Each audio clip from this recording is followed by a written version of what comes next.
Order. The Subcommittee on Supply will come to order. It is now 3:40 p.m. The Subcommittee is meeting to consider the estimates for the Department of Justice as outlined in Resolution E12.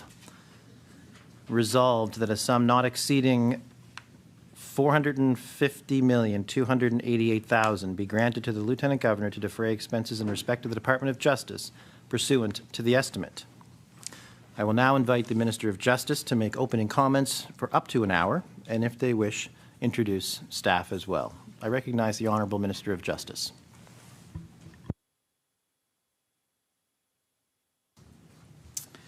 Thank you and good afternoon, Chair, colleagues, and others who may be watching at home.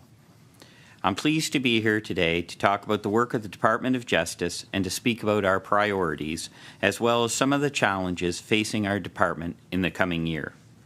I look forward to sharing the significant work of this important government department, as well as the budget highlights for the Public Prosecution Services, Nova Scotia Legal Aid, and other agencies I have responsibility for. I will say we originally expected to be before the committee next week. However, I am happy that we were able to accommodate the request to appear today. I am joined at the table by my deputy, Candace Thomas, and the department's Executive Director of Finance, Toyin Akindo-Joe. As Attorney General and the Minister of Justice, I see a tremendous work our team does daily on behalf of Nova Scotians. Chair, the work we are involved in is significant. That's why I welcome this opportunity to answer questions about the investments being made in our justice system. The Department of Justice is focused on keeping Nova Scotians and the community we live in safe. We continue to address the impacts of human trafficking and domestic violence. We continue to take steps to eradicate anti-Black racism, as well as Indigenous and systematic discrimination in the justice system, in partnership with communities, law enforcement, and our justice partners. We are working hard to make our province more accessible so that all Nova Scotians, regardless of their disabilities, can live, work, and contribute to our province. We are also fully engaged with the judiciary branch and other justice partners to keep the courts running smoothly and effectively, and taking lessons learned from the pandemic to expand the use of technologies in the court system.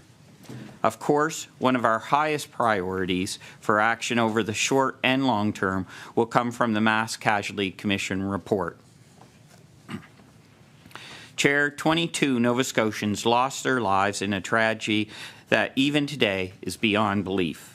I can't state strongly enough how committed I, as well as my senior management team, are to take all the necessary steps with our federal colleagues to ensure that something like this never happens again.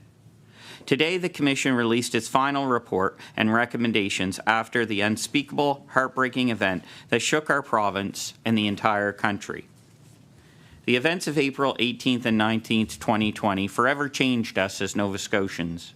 Our thoughts are with the families, the survivors, and the communities who have endured unimaginable pain. They are in our thoughts, they are close in our hearts. We have said from the beginning that this process needed to get answers for the families and for all Nova Scotians, and I want to thank the commissioners and their teams for their work. Now it is turned over to us to take what we have learned and make our province safer. The governments of Nova Scotia and Canada have a responsibility to act, to carefully consider the recommendations. There is much work to do, and we need to take the time to get this right. This will require an across-government and intergovernmental response because the recommendations from the report call on all of us to address many of the root causes of violence, including intimate partner violence, as well as domestic violence, gender-based violence, gun violence, and the need for more mental health support. We work closely with the federal government on those areas highlighted in the report that touch on areas of shared jurisdiction, gun violence, and the controlling cross-border access to firearms. We have not waited for the Commission's report to act. Our department has already taken some initial steps to address some of the concerns and vulnerabilities that were identified in the immediate aftermath of the mass casualty event. last summer, government proclaimed legislation making it more difficult for someone to impersonate a police officer by restricting access to police items such as uniforms, badges, and police vehicles and decals. The Police Identity Management Act also prohibited the sale of marked used police vehicles. The use of a replica police vehicle and uniform played a role in the tragic events. The legislation makes it more difficult for unauthorized persons to acquire these items and will help reestablish confidence in the symbols that identify police officers throughout our province. As many will know, steps were also taken to provide the RCMP and the Halifax Regional Police now have direct access to alert-ready system to allow them to send out alerts directly in a public safety emergency. Protecting the public is serious and difficult work, and we know that in certain situations, alerts are one of the tools that can help to do this. We will continue to do what we can to build a safer community and province. To that end, we are investing this year's budget $700,000 to provide that more robust policing oversight and accountability, including 6 full-time positions in our Public Safety and Security Division. We anticipate this investment will help support recommendations on policing coming out of the Mass Casualty Commission's report and recommendations. The Mass Casualty Commission's report has many recommendations, and many of them are important that we take time to digest and understand. Only slightly ahead of you, we have only just received it yesterday. I want the committee and Nova Scotians to know that our work started as soon as we received the report.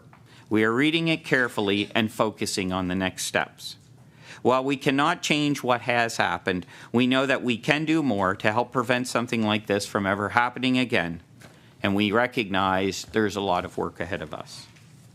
The families and the communities will be foremost in our minds as we proceed in doing that work. Before I leave the topic of the Mass Casualty Commission Chair, I do want to pay special tribute to the Victim Services staff that, led by Executive Director Kristen Tynes, who do great work every day supporting victims of crime in our province. Chair, I can't say enough about the work that they do to support clients across Nova Scotia. They, along with correctional service staff, have played a central role in supporting family members and others in the community through the aftermath of the mass casualty event and as the Commission hearings proceeded. Our staff worked tirelessly with families and communities over the past 3 years, and we continue to do what we can for the families. They were even there with them today in Truro, Chair.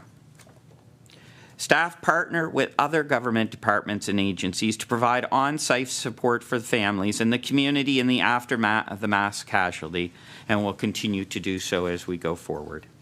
This includes providing families and community members information on accessing mental health, counseling, and in-person support during the inquiry hearings. I, as the Minister, personally thank them for their hard work. They're one of the most caring groups of employees that I've ever had the pleasure of working with. I would like to emphasize, I don't want people to forget that our victim services staff left their own families and went to help support others in the aftermath while we were all in lockdown. I acknowledge more can always be done with initial resources, but I certainly applaud them for what they have done. We believe lessons that have learned from this event and the recommendations of the Mass Casualty Commission will help us to improve services to survivors, witnesses, and families in the future.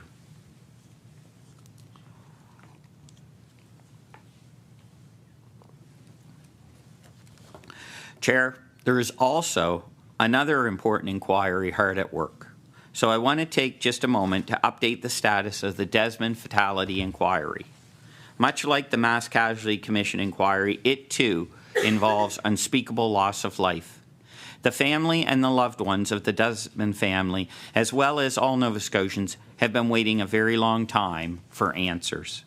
Government is just this week extended Judge Zimmerman as a provincial court judge, allowing him additional time to continue his work. We look forward to his report and his recommendations in the coming months, which I anticipate will provide us with even more insight that can be used to prevent similar incidences in the future.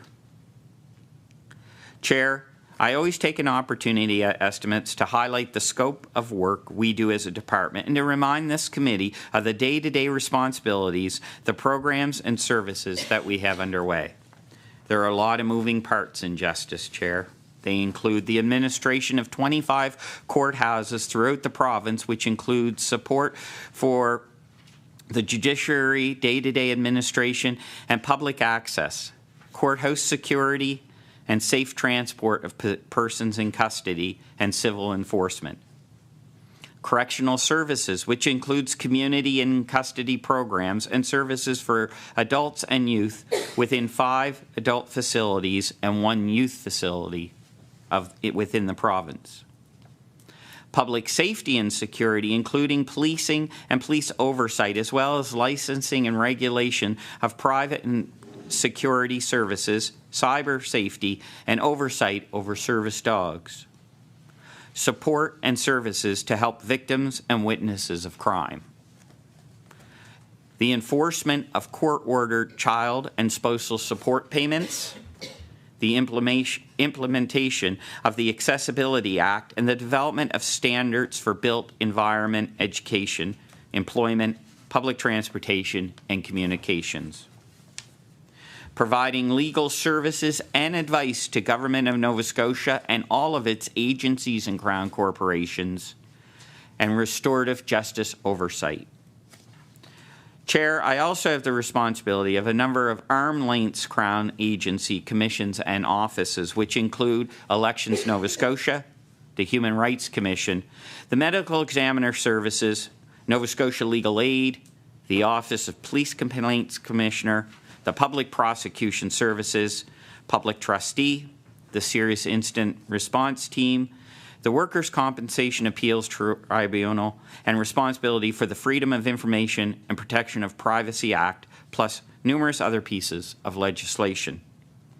As our department takes on increasing responsibilities and as the challenges we face become more complex, we have strengthened our management team in the recent weeks, and for the first time, Justice now has 2 associate deputy ministers, 1 to provide guidance and support on our public safety and corrections side, and 1 to manage the legal services, court, and policy side of our work. Having 2 associate deputy ministers, Michelle Higgins and Chris Collette, allows us to strengthen our leadership structure to provide additional focus on our important work that we do. I want to thank Deputy Thomas, Associate Deputies Higgins and Collette, and the rest of the department's senior executive team, most of whom are sitting behind me right now, for the preparation of this department's budget submission, as well as the approximately 1,700 employees throughout the department for the tremendous work that they've done throughout the past year. Chair, I'll now take a moment to highlight some of the investments in the department's 2023-24 budget. Our budget this fiscal year is more than $450 million. This year's budget represents an increase of roughly $34.5 million, or about 8% more than last year. The department's budget is focused on keeping our commitments to Nova Scotians with programs and services that are responsive and accessible. We are making major investments in public safety and policing, accessibility, and in resources to address intimate partner violence, as well as funding to support improved enforcement of child and spousal support orders made by the courts. As I mentioned earlier, we are budgeting about $700,000 for 6 full-time positions to provide enhanced policing governance and accountability. Also in the area of policing and public safety, there are $17.3 million to meet our contractual obligations to the RCMP H Division, which includes salary, fleet requirements, and other resources. In this year's budget, there is additionally $882,000 increase for First Nations policing, which will help to provide an additional salary and operating funds, as well as additional $72,000 for a community consultation group to support this important program in Indigenous communities. Chair, as we all know, the internet child exploitation is a growing concern in our communities and right across this country. We must protect children online from serious problem. We are investing $200,000 to further combat the internet child exploration. Thank you. Crimes that exploit children and other vulnerable members of society are some of the most horrific we can imagine. The impacts to victims, survivors, and their families can be devastating and life-changing. We know children are spending more time online, and as a government, we are taking action to help protect children from dangers in the virtual community. This funding will help the province support police in undertaking critical investigative work to prevent the distribution of child internet in porn and other things throughout Nova Scotia.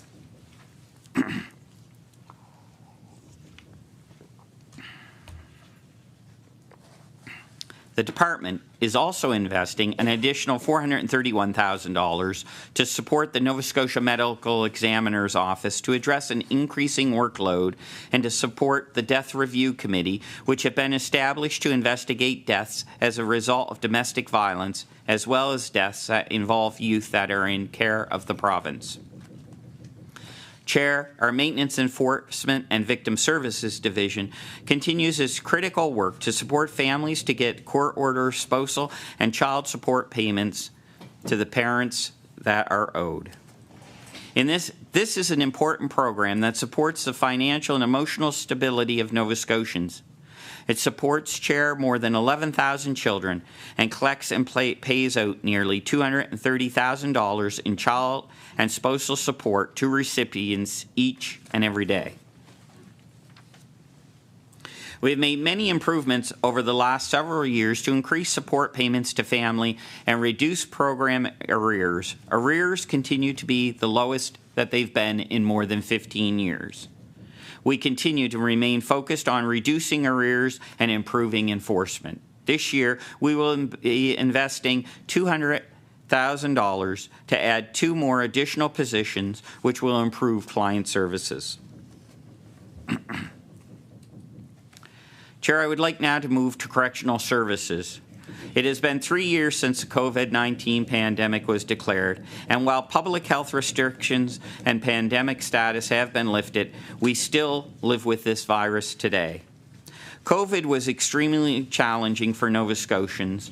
It was particularly difficult for our Correctional Service Division, which has the responsibility of our 5 adult facilities and the Nova Scotia Youth Facility, as well as 22 correctional officers.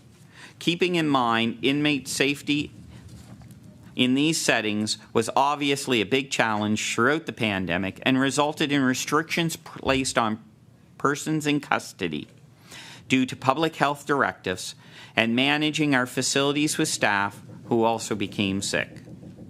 However, our staff still was able to spearhead new and creative solutions. Video court appearances ensured persons in custody had continued access to their lawyers and courts, ensuring access to justice. Chair, during the pandemic, we had more than 19,000 video court appearances throughout the pandemic. Almost 8,200 video visits with family and friends, allowing them to stay connected to their support systems. With no deaths or hospitalization due to COVID-related illnesses.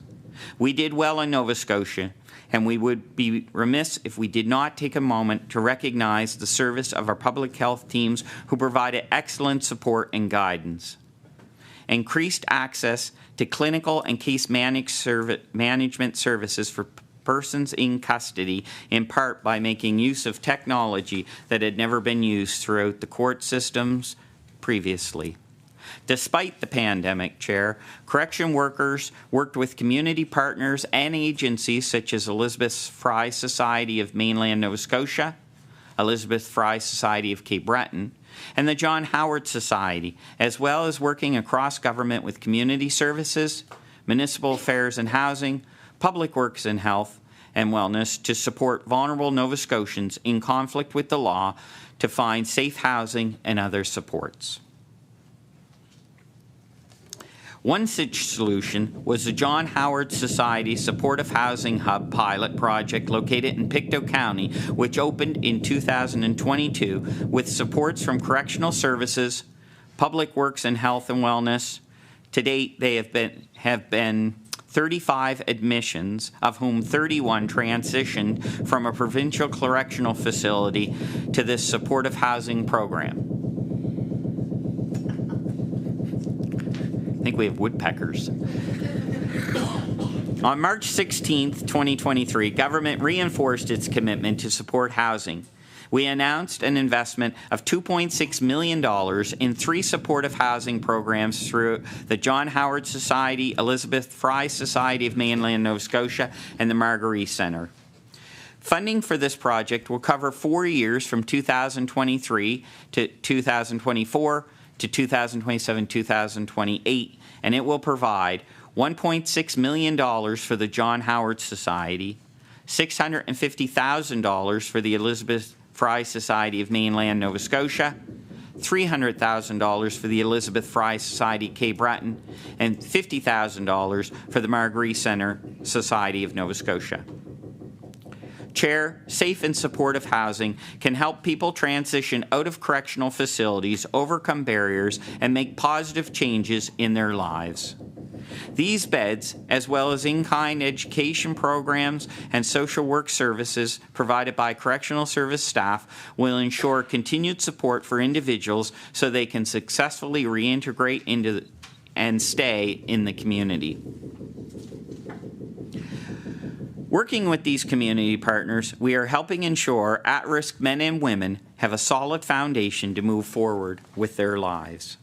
We continue to provide ongoing supports from facility case management and community correction teams, providing education, social work, as well as programming for anger management, substance abuse management, and healthy relationships.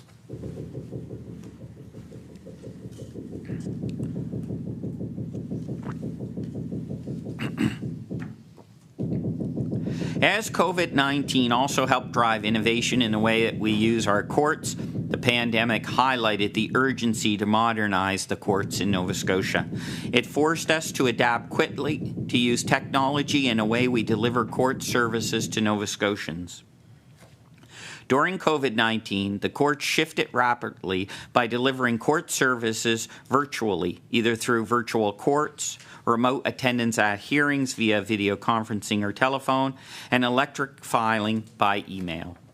The use of video and virtual technology for court proceedings increased almost threefold from the pre-pandemic days.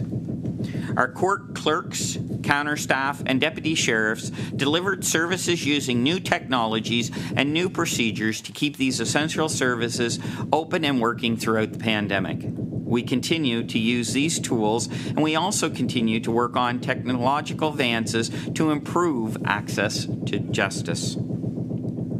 The Digital Task Force, co-chaired by the Chief Justice of Nova Scotia and the Deputy Minister of Justice of the Department of Justice, continues to work and explore further ways to transform and modernize the courts.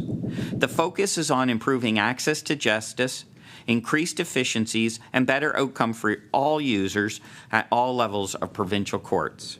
In February, the Digital Task Force moved to its next phase of work, launching a website and a public survey seeking input on ways that modernization of the courts using technology and digitalization. The result from this survey will help the task force to consider the next steps by identifying what is working well, what isn't working, and what could be improved in new ways throughout the Nova Scotia courts to incorporate technology. Sticking with courts, Chair, with the support of the federal government, we are investing $788,000 to fill 6 positions to provide intimate partner violence programming. This is an investment to break the harmful cycles of intimate partner and domestic violence. Violence against women and children or other family members is unacceptable. Delivering family justice services and programs that address intimate partner violence is a strategic priority for Nova Scotia's Department of Justice. I want to assure women and children, as well as others experiencing domestic violence, that help is available wherever you are in Nova Scotia. This funding is through a 5-year agreement with the federal government. It will improve communications between family courts and criminal courts and create a family court navigation team to assist with navigation and assessments, as well as improve legal representation. Government is also addressing intimate partner and domestic violence through investment in police training, 2 specialized courts in Sydney and Halifax, an innovative partnership across government, including Status of Women and Nova Scotia Community College.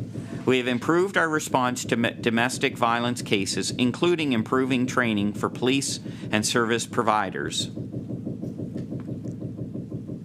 Chair, I will now take a moment to update the committee on a number of my priorities moving forward as highlighted in my mandate letter. When I was appointed Attorney General and Minister of Justice, the Premier tasked me to deliver on a number of key objectives. They were to amend the Elections Act to establish a fixed election date, which we have accomplished in 2021 fall sitting, to amend the Freedom of Information and Protection of Privacy Act to give order-making ability to Privacy Commissioner. Planning for this priority is currently underway in the department. I was directed to amend the Victims' Rights and Services Act to entitle victims of sexual violence legal representation. Preliminary work is underway to expand existing legal representation programs to fulfill this commitment. As also directed to create a human trafficking prosecution team within Nova Scotia's Public Prosecution Service to provide legal advice to police officers and deliver advanced education and training to justice sector employees, and to ensure street checks end and continue the work in implementations of recommendations within the Wortley Report to address discrimination and build trust between community and our police in this province. Chair, in December 2021, we took additional action to end street checks. After many months of discussion, working closely with the African Nova Scotia Decade People for African Nova Scotia Descent Coalition, and after consultation with police leadership, I issued a new directive to police pursuant to the Police Act that clarified and strengthened the ban on street checks. My ministerial directive eliminated a flaw in an earlier directive that had the potential of allowing police to continue to stop and illegally collect and record identifying information of individuals. We heard from the African Nova Scotian community that this is actively disproportionately affecting Black people. My directives make it clear that police must use the criminal law standard of reasonable suspicion before detaining a person or collecting any identifying information without their consent. Chair, there is no place for anti-Black racism or any other form of racism in Nova Scotia. The work to address systemic discrimination and racism in justice system continues with this government as a high priority. In September, government accepted all the recommendations of the Wortley Report Research Committee. One of those recommendations was administered to mandate the collection of race-based data by police. Information gathering at police stops will be used to identify overrepresentation when it occurs and to help police improve interactions with African Nova Scotians, Indigenous, and other racialized Nova Scotians. This will improve transparency and accountability of police. Government is committed to fair and consistent policing across this province, and we understand the importance of these recommendations for race-based data collection to strengthen confidence and trust in a bias-free police-community relations. We are currently reviewing data collection systems in use by police agencies across the province and working with community and police to identify critical next steps to advance development of the standardization race-based data collection model. We are committed to taking action to advance the recommendations directed to the province in the Wortley Report, and we will continue to engage with police, community, and other stakeholders as we address the recommendations. Social justice is a significant focus for myself and my senior leadership team. For many Indigenous people and African Nova Scotians, systemic racism and discrimination is a lived reality. That is not acceptable. We are working on Nova Scotia's first African Nova Scotia Justice Action Plan. The public consultation phase of the Nova Scotia's first African Nova Scotia Justice Action Plan concluded last fall. This two-part consultation was significant and represented progress towards our goals. It will help to address specific and systemic barriers to justice faced by African Nova Scotians. The voices of African Nova Scotian community members are a critical part of developing this plan. Chair, we have engaged 25 African Nova Scotian communities through 32 in-person sessions across the province. A midterm consultant report was shared publicly with the community members for feedback. We did this work in partnership with the African Nova Scotian Decade for People for African Nova Scotia Descent, the African Nova Scotia Justice Institute, the Association of Black Social Workers, and the African Nova Scotia Affairs. Chair, we are also working with African Nova Scotia Justice Institute on a proposal for an African Nova Scotia policing strategy, and we continue to support the Institute, which celebrates its first anniversary last year. The department was pleased to provide an additional $4.1 million recently to support its important work. This investment brings its funding to March 2026.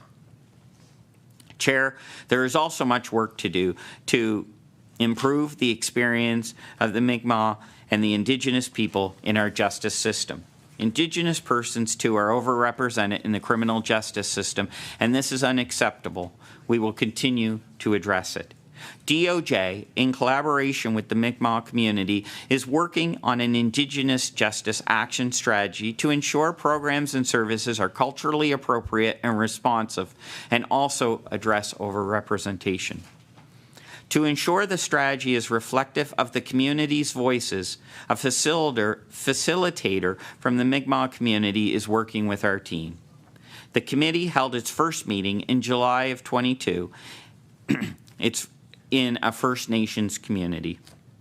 We are committed to working closely with Mi'kmaq leaders in community and other government departments such as Lanu Affairs and the Office of Equity and Anti-Racism to develop a plan that is responsive and respects the unique needs of Indigenous people. We are also working closely with the Mi'kmaq Legal Support Network, or the MLSN, to support their programs and services, Chair. The strategy will be based on a meaningful engagement with the community, and a critical element and principle of this work is nothing about us without us. Important steps have been taken, including the establishment of an Indigenous court in Wagmatcook First Nations in 2018, a wellness court that respects and takes into account the lived experience of Indigenous Nova Scotians. The department also created its first full-time Mi'kmaq court interpreter position, working out of Sydney Justice Centre and the Satellite Court in Eskasoni.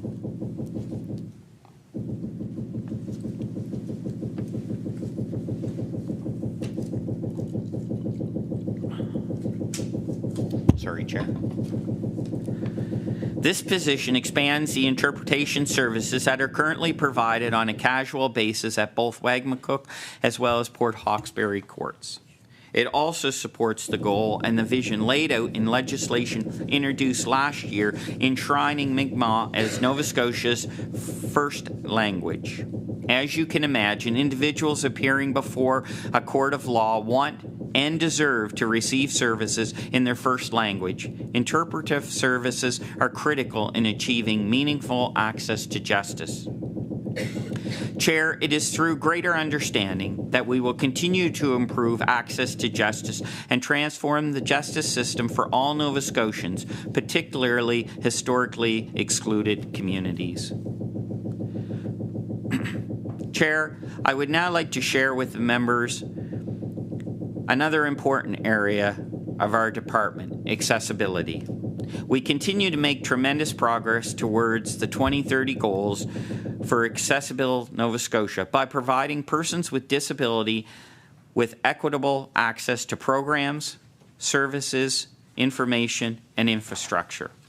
The Government of Nova Scotia's Accessibility Plan for 2022 to 2025, launched in December, was developed collaboratively with involvement from 26 departments and agencies across government. The plan includes commitments from all departments. Chair. The plan includes commitments from all departments in many areas, including education and transportation, employment, and built environment. I am pleased to report we are making good progress on these standards. The Act sets out a process to develop standards with Accessible Advisory Board and Nova Scotians with disabilities and impacted sectors. The Built Environment Standard is expected to be the first to be enacted. An interdepartmental working group has drafted the proposed standards, changes to Nova Scotia's building code, and guidelines based on the recommendations of the Accessibility Advisory Board. We are expecting the draft standards to be posted publicly this year for comment. The public will have 60 days for feedback, with standards scheduled to be enacted early in 2024. 3 other standards are in different stages of development, Chair, including education, employment, and goods and services. In January 2023, the Accessibility Advisory Board submitted Phase 2 recommendations for an accessibility standard in education. This applies to the public and private early year, elementary, secondary, post-secondary education sectors. Multiple departments are collaboratively reviewing the recommendations. These recommendations will be made public in the spring. The Employment Standard Development Committee is working to develop standard recommendations that will be submitted to me in early 2024. In February, applications for membership on the Goods and Service Standard Development Committee closed. Over 50 Nova Scotians from across the province applied to serve on this committee. This spring, I will announce the committee membership, and they will begin their work early this summer. Chair, last month I approved the recommendations of the board to make public transportation and transportation infrastructure the 5th accessibility standard for development beginning this year. As you can see, we are making good progress with the accessibility standards. Working on the 2 remaining standards, public transportation and communications, will start over the next 2 years. We've launched the first independent review of Accessibility Act last spring. In October 2021, the province appointed Katie Aubrick, a disability scholar, to conduct the first legislative review of the Accessibility Act. She was selected by a 3-person committee that included a member of the Accessibility Advisory Board. Dr. Aubrick began review consultations in February 2022. That review focused on standards development process, identifying possible changes to the Accessibility Act and the Access by Design, the implementation of the plan to make Nova Scotia accessible by 2030. About 800 Nova Scotians have participated in the review, including persons with disability, community organizations, government staff from different departments, and representatives of prescribed public sector bodies such as municipalities and educational institutions.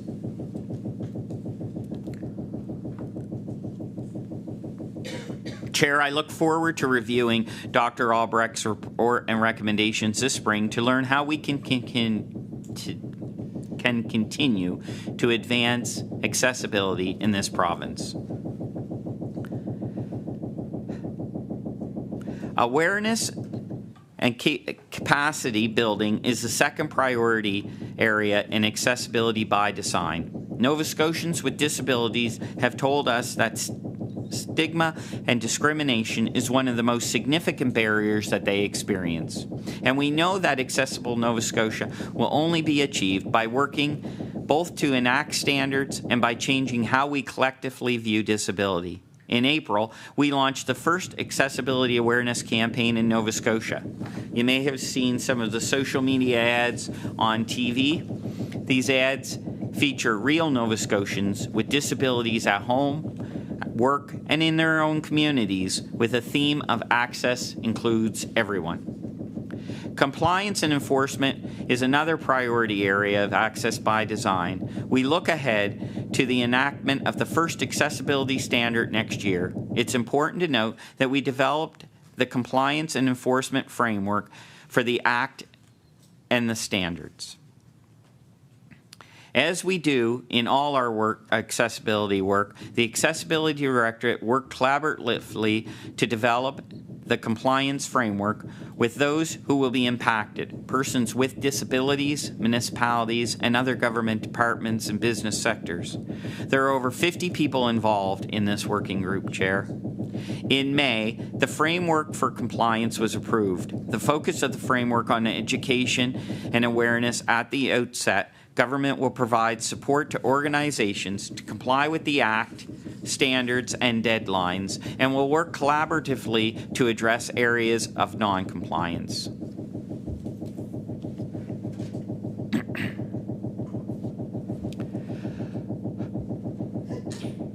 Bless you. Chair, another area of considerable focus for the department is sexualized violence, human trafficking, and sexual exploitation. The harms of these crimes are felt by children, youth, adults, families, and communities across Nova Scotia and have disproportionately impacted on marginalized communities. We have and continue to deliver trauma-informed training and sexual violence training to frontline police officers, providing them with necessarily knowledge, skills, and ability to effectively handle the complexities of these investigations. Having a human trafficking dedicated unit to do this work that operates throughout the province is critical to our intervention efforts and the ability to convict the perpetrators. Government continues to fight human trafficking and provide more support and services for survivors. Between 2018-19 and 2022-23, Department of Justice has invested $1.3 million in an integrated human trafficking unit through Public Safety Canada's Gun and Gang Violence Action Fund. The Human Trafficking Unit was formed to enforce laws against human trafficking with dedicated support to victims and survivors, and it is comprised of 2 RCMP and 2 Halifax Regional Police officers. Our Public Safety and Security Division funds the Halifax Regional Police members on the Integrated Human Trafficking Unit who are seconded to the RCMP. We are doing a lot, but we recognize we must do more. The department is working with the Canadian Centre to End Human Trafficking on a national research project on human trafficking corridors. This research will inform service delivery, public policy, development, and police interventions for victims of human trafficking.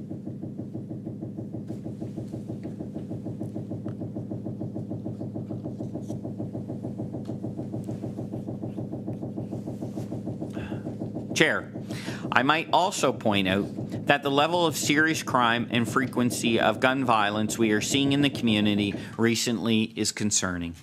I grieve for the families and loved ones that have lost loved ones to gun violence.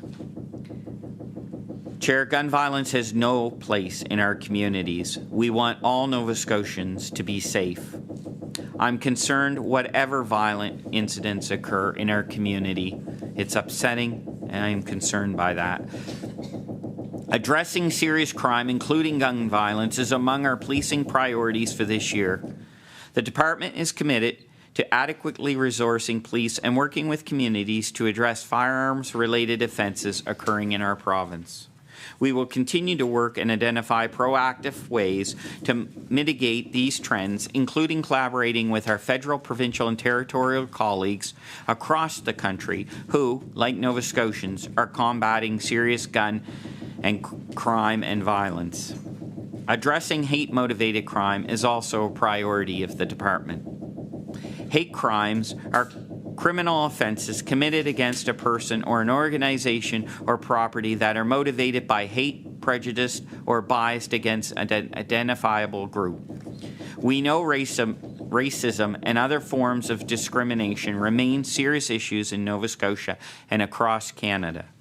We all need to stand against hate and take action to prevent people from being targeted for their face, their beliefs, their sexual orientation, their gender, or the color of their skin. Part of this work going forward will be ongoing cultural competency training and increased analysis and reporting on trends, which will give us more and better information to address this issue.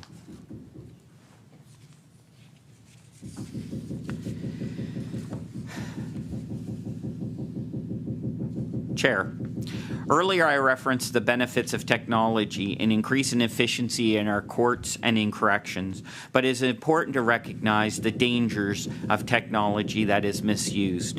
Smartphones, social media, and online channels continue to be used for a means of cyberbullying and unwanted sharing of intimate images. The impact of these behaviors can be devastating for victims and their families. The Intimate Images and Cyber Protection Act was adopted in response to the growth of these issues. 2 years ago, the court awarded damages in the amount of $85,000 in the first successful case brought under this legislation. This court case, along with greater awareness and the supports available through the department's cyber scan unit, is sending a message that these behaviors are unacceptable and will not be tolerated. The Intimate Image and Cyber Protection Act came into force almost 5 years ago to help protect Nova Scotians from online bullying. A legislative review conducted last year included target discussions with key stakeholders such as victims and their families, police agencies, provincial and police victim services, restorative justice groups, Nova Scotian schools, and legal experts. The report resulting from this review was tabled with the House of Assembly last September. The review found that the Intimate Image and Cyber Protection Act is achieving its goals of protecting citizens from cyber bullying and the non-consensual sharing of intimate images. It also found that it struck the appropriate balance between the freedom of expression. However, it also identified the need to improve the compliance process for victims and raise public awareness of the legislation. The department is committed to developing a plan to implement each of these recommendations. Still in the area of public safety, I want to take a moment to update on the work between ourselves and New Brunswick on expanding Nova Scotia's Serious Incident Response Team to include New Brunswick. In February, Nova Scotia and New Brunswick reached an agreement to provide oversight for serious incidents involving police in both provinces. The agreement ensures both provinces will benefit from Nova Scotia's Serious Incident Response Team's expertise and independent police oversight in the interest of public safety. Nova Scotia and New Brunswick will share costs as well as resources and benefits of this service. I also want to add, Chair, that an additional highlight for CERT this year was the appointment of Alonzo Wright, King's Counsel, the first African Nova Scotian to lead this important police oversight body. Chair, before I conclude my remarks, I would like to take an opportunity to once again thank the entire Department of Justice team and each of the agencies for their commitment to the people of Nova Scotia. They accomplish great things every day. I personally thank each and every one of them for what they do. I'm honored to be the Minister of Justice as well as the Attorney General for the province of Nova Scotia. Chair, this concludes my remarks, and I look forward to the opportunity to respond to the questions of the members. Thank you. Thank you, Minister. According to the practice that has developed over time in this legislature, the two opposition caucuses will share 1 hour rotations back and forth. You're expected to, if it's negotiated, share time with the independent member as well. Only the minister is allowed to answer questions. The minister is permitted to consult with the department. Only 2 members of the department are allowed at the table at a time. Understood? We will begin with the Liberal caucus. The honourable member for Timberley Prospect. Thank you, Mr. Chair, and thanks to all the staff that are here and the Minister for the work that you continue to do in a really important large department with many responsibilities that touch all of our communities. I'm going to start around the same way that I did previously last year, talking about access to justice, and begin with the how we're tracking on the Jordan threshold delays. I'd like to try to figure out if we're going in the right direction. Last year, it was reported, it was March as well, in budget estimates. The minister had reported that there were 1,230 cases that exceeded the threshold, which at the time was an increase of over 200%. We know that in September of last year, according to government documents, that number was in fact ascending. So there was 1,437 cases tracking above the Jordan threshold. That's a large number. We used to talk about hundreds, and now we're eclipsing into the 1,000 area. So I wonder if the minister could report on how many cases we are at today that are tracking above the Jordan threshold.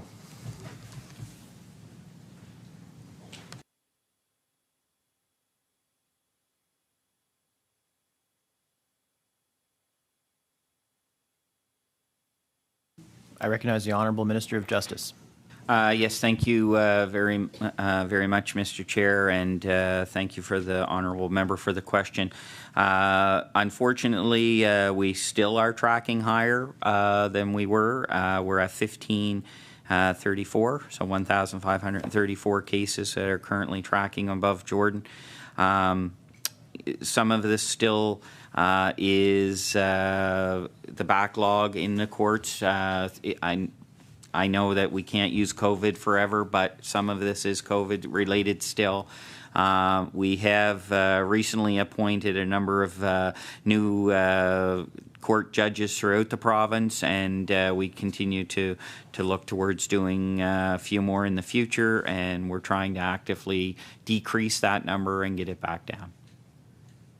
I recognize the Honourable Member for Timberley Prospect. Thank you, Mr. Chair, and I wonder if the minister can share if there's been any more cases dropped because of the exceedance of the threshold over the last year. It was reported last year that there were 15 since 2016, so I'm just wondering if there has there been any more.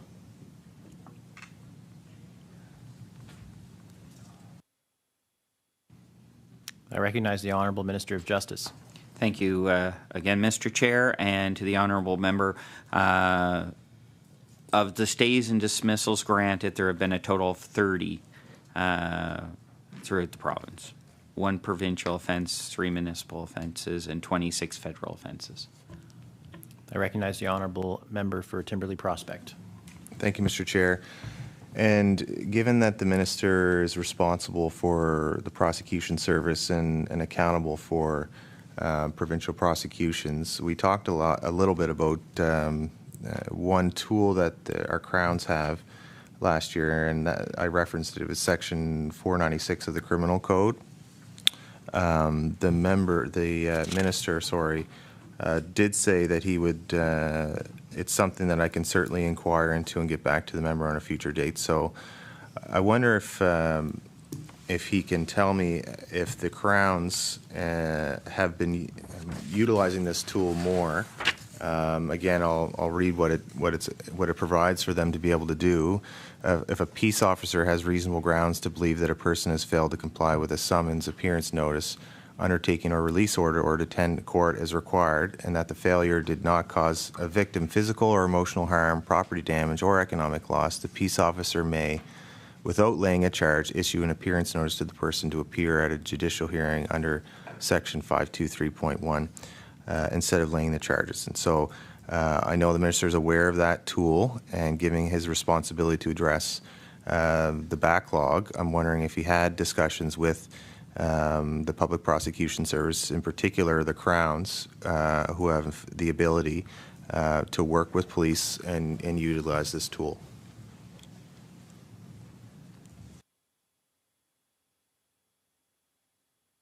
I recognize the Honourable Minister of Justice. Just a moment. I'm sorry, Mr. Chair.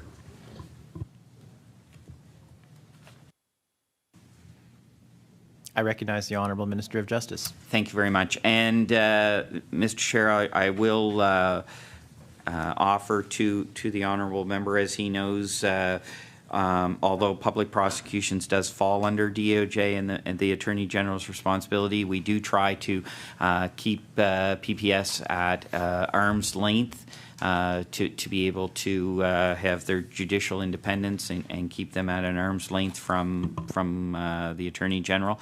I do know that the Crowns across the province are attempting to triage cases, particularly those that may be in jeopardy of Jordan, and they're working hard to set dates earlier where possible. I would also offer to the member that we have had some change in our in the management of PPS. The former director, Martin Hirschon, retired, and we had acting director, Linda Oland, and we're currently in the process of looking to fill that directorship. And we have an acting person there at the moment. The deputy director is currently filling in. So once we have hired a new director, which we're in process of looking at, we will certainly be encouraging at that time for them to address any delays that might be outstanding. I recognize the Honourable Member for Timberlea Prospect. Thank you, Mr. Chair. And relative to that position, which is an extremely important position to fill, the briefing note that the minister had from last fall said an announcement of the successful candidate will be made soon.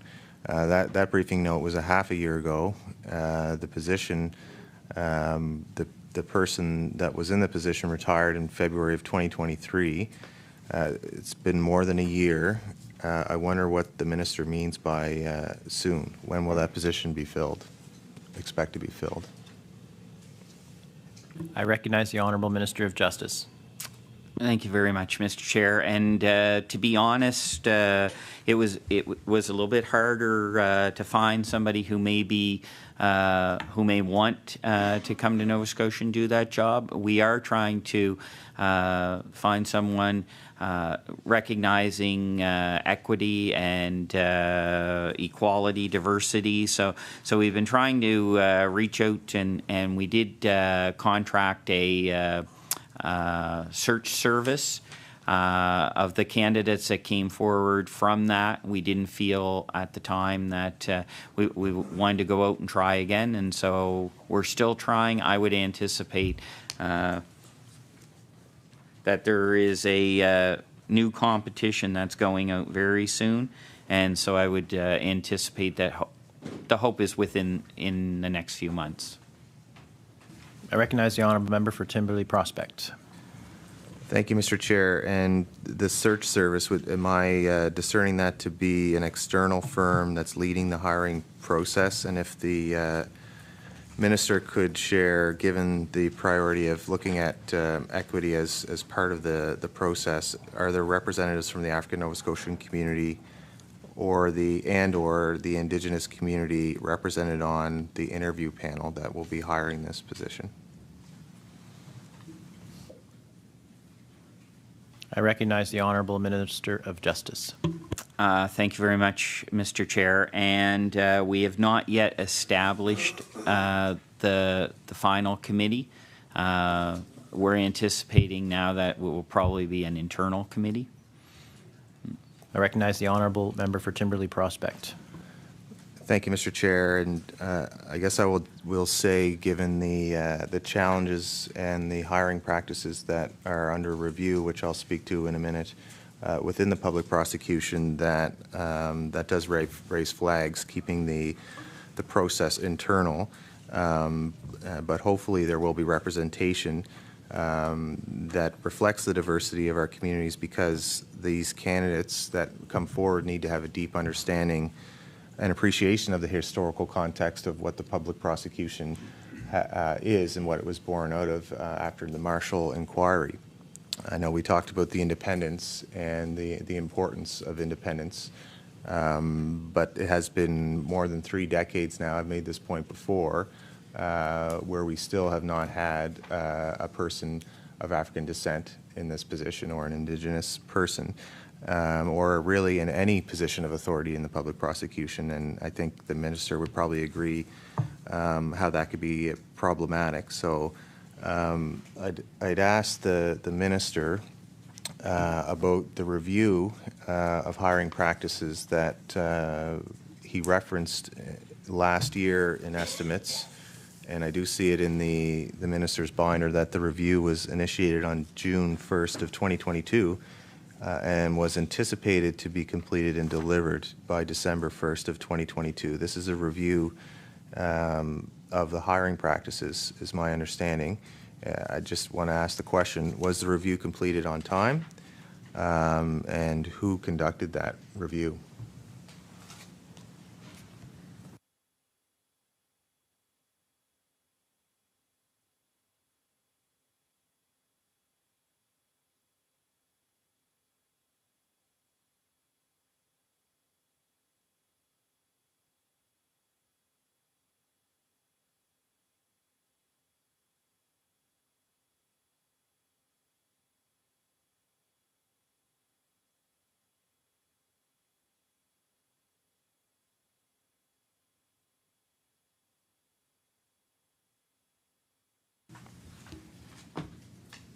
I recognize the Honourable Minister of Justice. Yes, thank you, Chair, and through you to the Honourable Member. So the review was completed. It was completed the end of December, early January, but it was done by an external firm, and currently PSC and DOJ senior team are reviewing the report and recommendations that are there. I recognize the Honourable Member for Timberley Prospect. Thank you, Mr. Chair. And I'm wondering if the Minister can commit to tabling the findings of this review and share the results with the legislature. I recognize the Honourable Minister of Justice.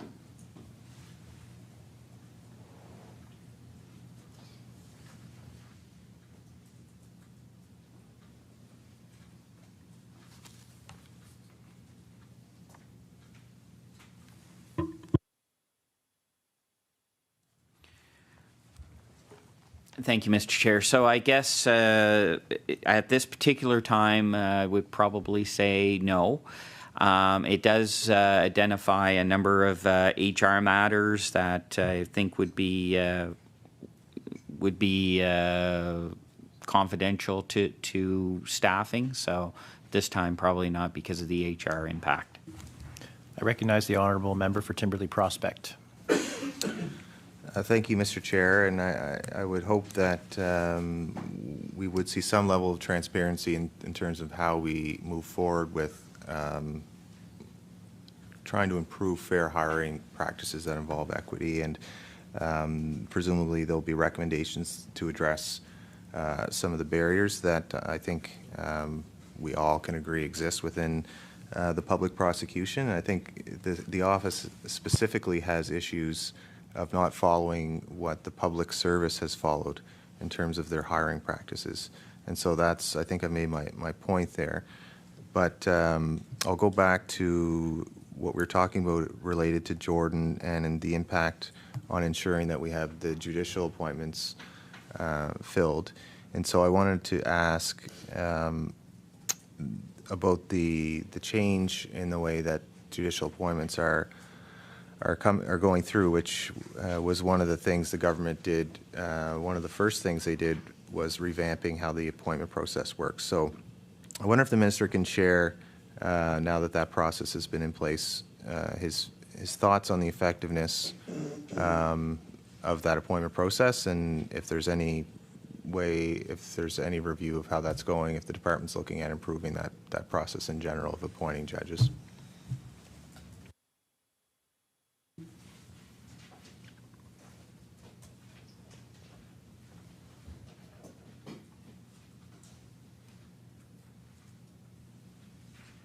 I recognize the Honourable Minister of Justice. Yes, thank you very much, Chair. And I would point out, which I know that the member knows, the advisory committee, of course, is a arm's length and independent process. They review the applications that come in and make recommendations to me as the Attorney General. We have seen an increase of diversity candidates that are being recommended, and so I think that overall the new system's working quite well. We're quite happy with the process. I do, before I move on, I also I do want to just go back very quickly to what the member was asking in regards to diversity of PPS, and I do want to reiterate that will be something that we talk to with the new director of PPS, regardless of who that is. We don't know yet. I think our department has shown a desire for diversity. We want to make sure we have good candidates who are well qualified, and a perfect example of that would be our appointment to CERT with Alonzo Wright, who is a wonderful candidate and has taken over that role. So thank you.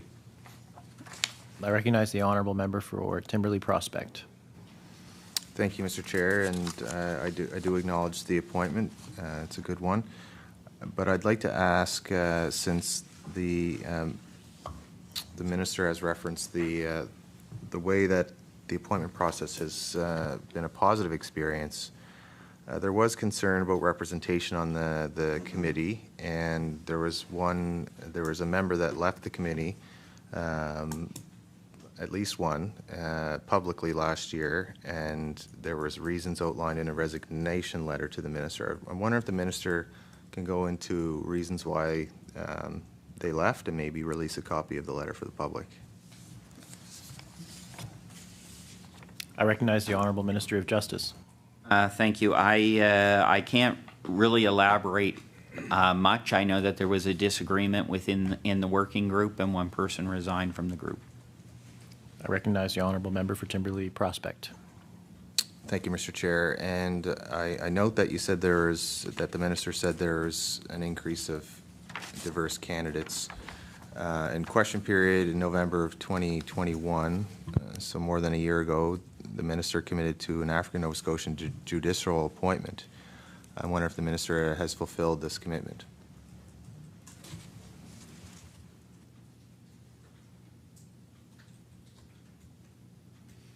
I recognize the Honourable Minister of Justice. No, we have not yet. However, we did just appoint 3 women to the bench, and one of the criticisms previously was a lack of female representation, and we have just appointed 3 females a month and a half ago. I recognize the Honourable Member for Timberlea Prospect. Right, and there's certainly value of females being appointed, but that wasn't the commitment the minister had made in the House.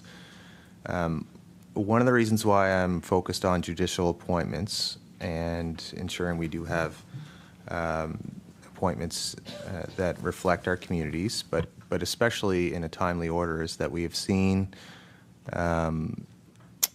judicial vacancies climb to as many as 4 in the Dartmouth area alone, and that is having an impact on people getting their day in court. And so timely access to justice.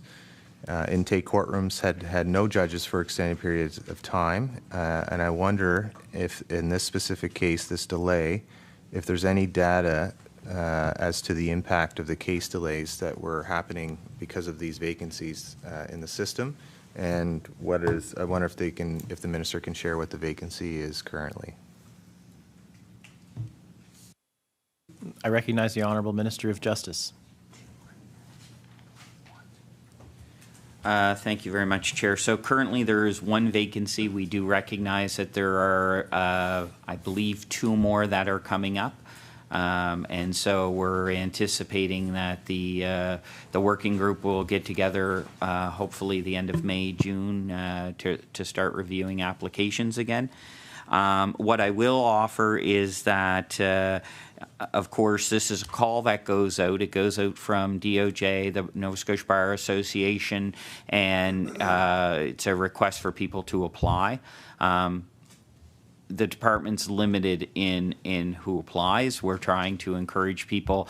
Traditionally, applicants have been from PPS or within government. We have been trying to ensure that people who are not from government recognize that they should be applying as well, and we're certainly encouraging that throughout. So, yeah, that would be. I recognize the Honourable Member for Timberlea Prospect. Thank you, Mr. Chair. I wonder if we can get an update on family court unification. This was an initiative that has been underway for a number of years and has been expanded province-wide. I wonder if there's any feedback on this initiative and if the minister can report back any findings from that. I recognize the Honourable Minister of Justice. Yes, if you could just repeat that quickly. I recognize the Honourable Member for Lakeside, Timberlea Prospect. Yeah, Lakeside's in there. Yeah. I wonder if we can get an update on family court unification, the initiative of family court unification, and how that's going. If there's anything that he can report back in terms of lessons learned through that process.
I recognize the Honourable Minister of Justice. Yeah, thank you, Chair. So Unified Family Court's going very well. We have all judges appointed and rolled out across the province in July. I recognize the Honourable Member for Timberlea Prospect. Thank you, Mr. Chair. Does the minister plan on accomplishing the FOIPOP modernization that, as it's set out in his mandate letter?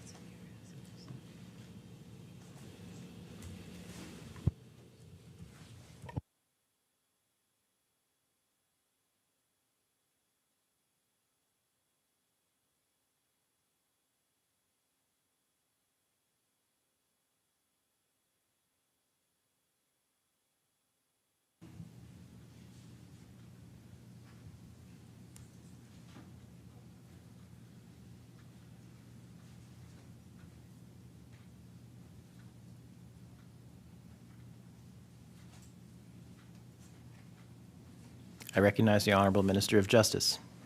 Thank you. Thank you very much. So, a internal review of FOIPOP Act has somewhat started. We're in the process soon of looking at putting up a website and starting to go out to the public to see what their feedback is. We recognize that there's over the years there's been a lot of changes since the initial FOIPOP Act was initiated, both through technology, access to privacy. There's so many changes that we do need to have a review of that. I've read through the Commissioner, Patricia Ralph. I have read through her recommendations, and we're considering those as well. And but we do want to ensure, of course, it's over 400 public bodies, municipalities, schools, hospital that are all affected by the FOIPOP Act. So we do want to make sure that it's done, a good, thorough review is done. To answer the direct question is my intention is still to come back with recommendations, and we're still working towards doing that. I recognize the Honourable Member for Timberley Prospect. Thank you, Mr. Chair. And I happen to know that there's multiple internal reviews sitting within the government side over the last number of years, so they can check those. But I'll ask the question directly, since it was an election commitment as part of the review. Will the Minister reiterate that they will give the Commissioner order-making power?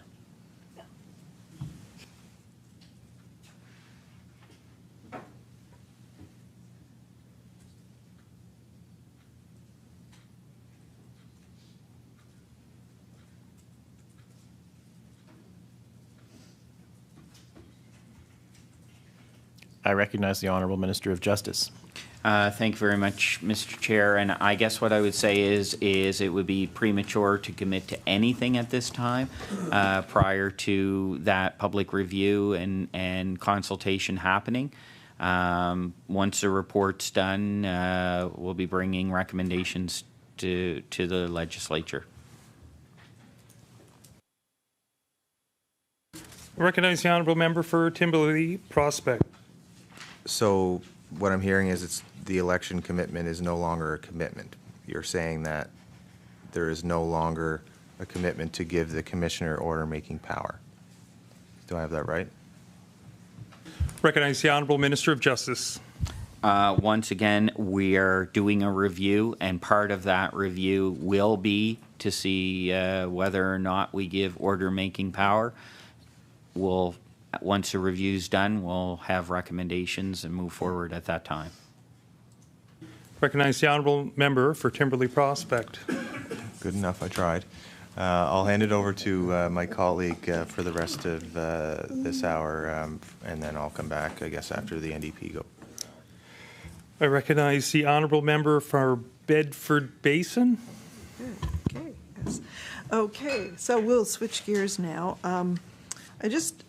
We've heard a lot in the House and elsewhere over the last few days about non-disclosure agreements, NDAs, and confidentiality agreements. I have to confess, I've been doing some reading, and I can't quite figure out the difference between the two. And I was wondering if we could get an explanation between a confidentiality agreement versus a non-disclosure agreement.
Recognize the Honourable Minister of Justice.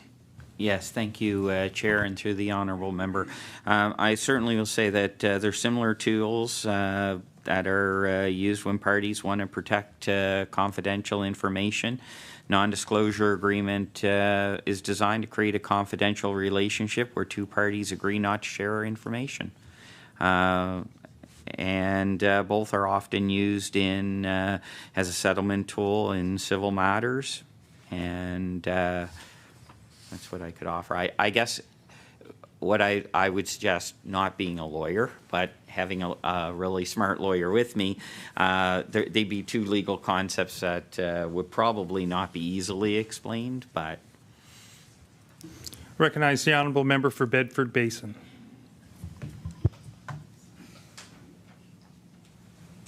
That's actually, I had done some reading, couldn't see, what the real difference was between the two, and thought that I might take advantage of the Deputy Minister's presence here to make it a little clearer to me.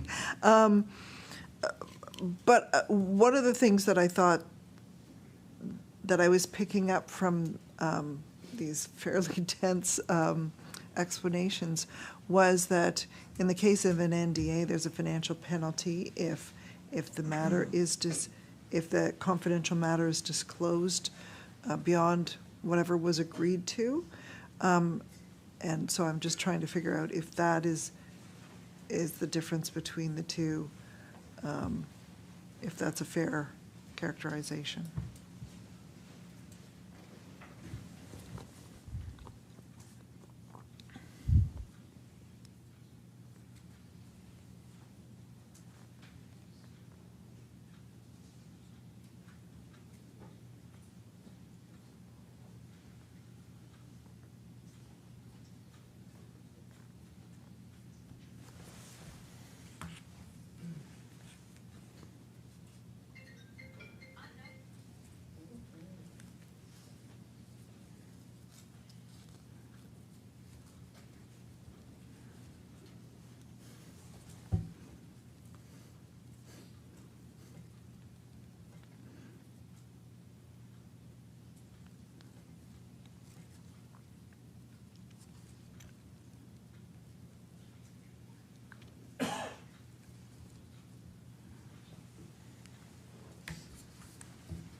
Recognize the Honourable Minister of Justice. Yeah, thank you, Mr. Chair. It's funny, when I became the Attorney General, one of the things a friend of mine said, well, you're not a lawyer, how are you going to be Attorney General? And I said, well, I don't have to be a lawyer. I got 178 really smart lawyers with me, and so I rely on them every day.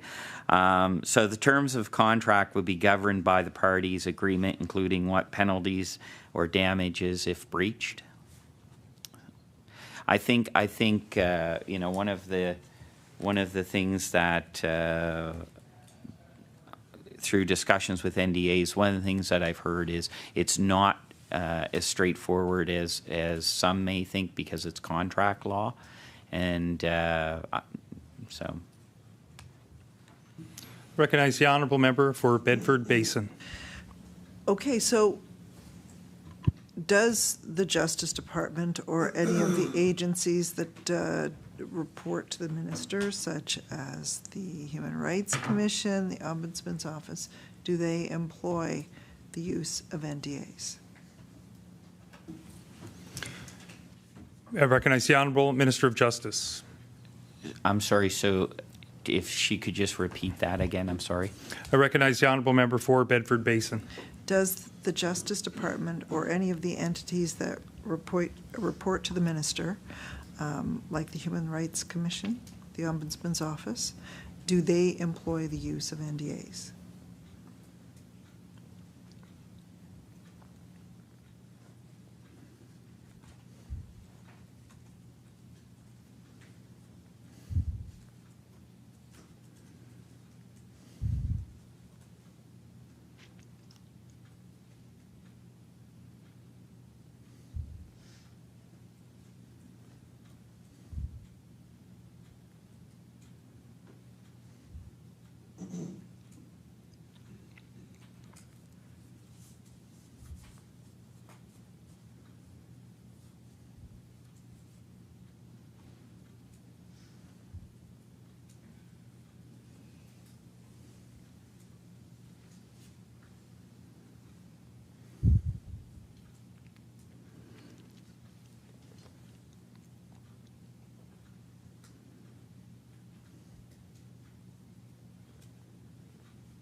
Recognize the Honourable Minister of Justice. Yes, thank you, Chair. And so just highlighting the fact that both Ombudsman as well as the Human Rights Commission are independent.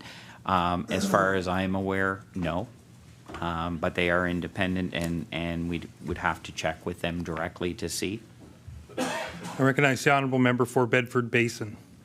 So my understanding is, in fact, they do use them, and that people are being told, you know, even before their cases are looked at, that they're going to have to sign an NDA or a confidentiality agreement.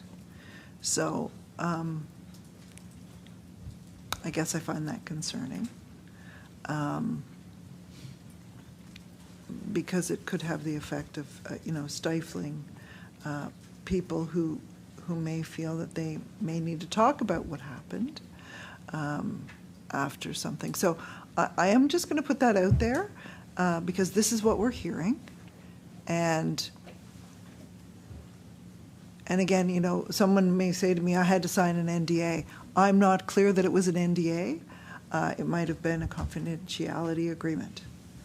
And so that's why I was trying to find out what's the difference between the two and what are the implications for people. And my concern would be that people would refuse to even go down the path of having an incident or a pattern of incidents investigated if up front they're told, you have to sign this, and whatever happens here, you never get to speak about it again. For some people, I think that would have great emotional harm for them. So I'm just going to leave that for the minister, because I want people to think about that. If that is indeed what is going on there, then I don't think the minister or any of us would want the offices of government to inadvertently intimidate people into not pursuing justice, I guess, is what I would say. Now, so then we get back to the whole issue of the NDAs, and so those of us who we know what a jurisdictional scan is, and we know how long it takes.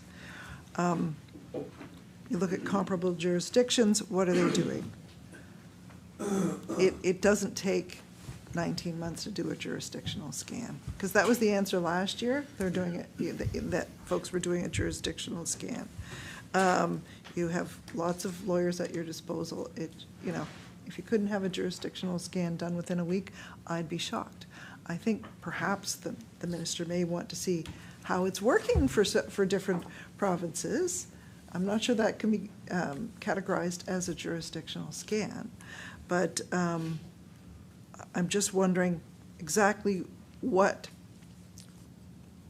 progress has been made on this jurisdictional scan in the year since you were first asked about this, because I think you were asked about this a year ago. And so maybe you could just answer that. Yeah. Recognize the Honourable Minister of Justice. Yeah, thank you very much, Mr. Chair, and thank you to the member. So I would put out is that as I've said in the House, currently PEI is the only province that has enacted legislation. Their legislation hasn't been tested. And so, the initial hope was to look at jurisdictions across Canada. That hasn't happened because no other provinces have come forward. Other provinces have had discussions in regards to NDAs, but nobody else has instituted them. So we actually broadened our scan, particularly to look at what was happening in and throughout the United States, as well as looking at more broadly over in Europe as well. And so as we continue to research what they're doing, and that's only been probably within the last couple of months that we've broadened that, because we had initially anticipated and hoped to see other jurisdictions within the country come forward with legislation. When that did not happen, we then broadened that review in our research. I recognize the honourable member for Bedford Basin. Thank you for that information. I guess my concern is that this has been identified as an issue, particularly for survivors of sexual harassment and sexual assault. And my concern would be that we are just going to sit here and wait for somebody else to try it,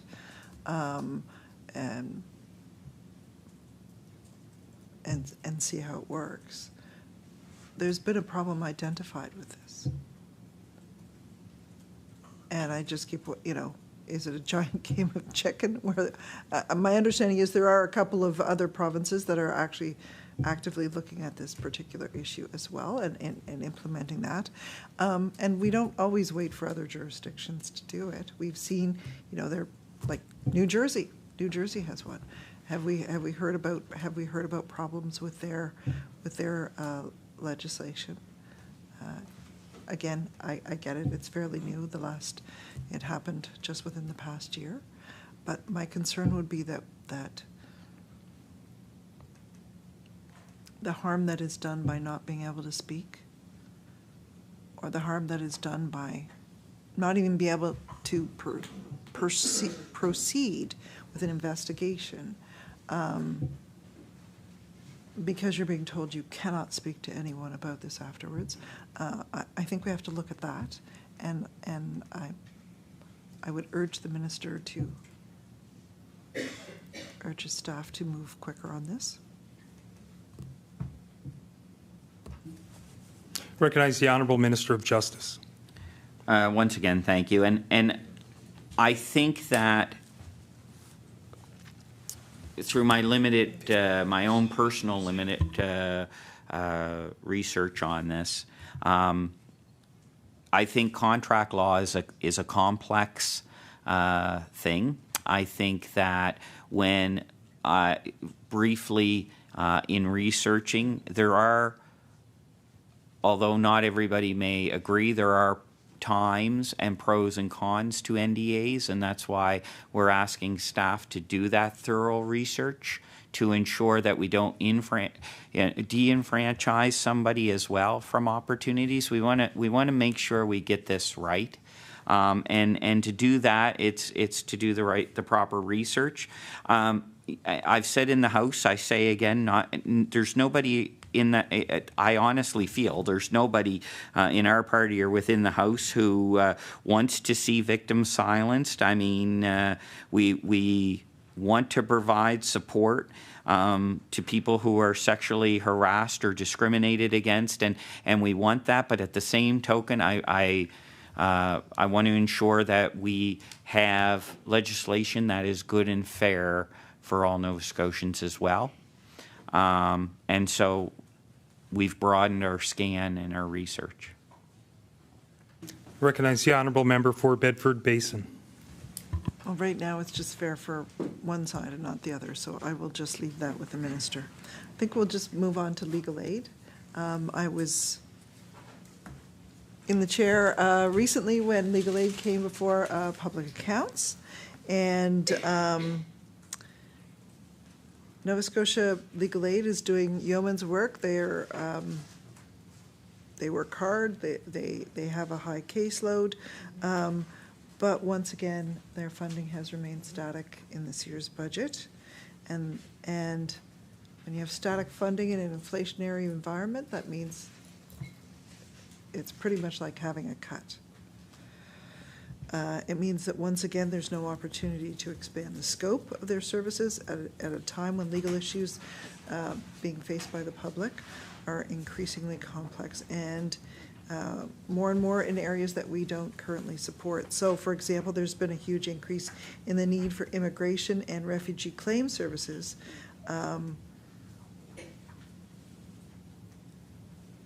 So my question, why hasn't there been a budgetary increase to Nova Scotia Legal Aid? Recognize the Honourable Minister of Justice. Sorry, Chair. Okay.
I recognize the Honourable Minister of Justice. Thank you very much, Chair.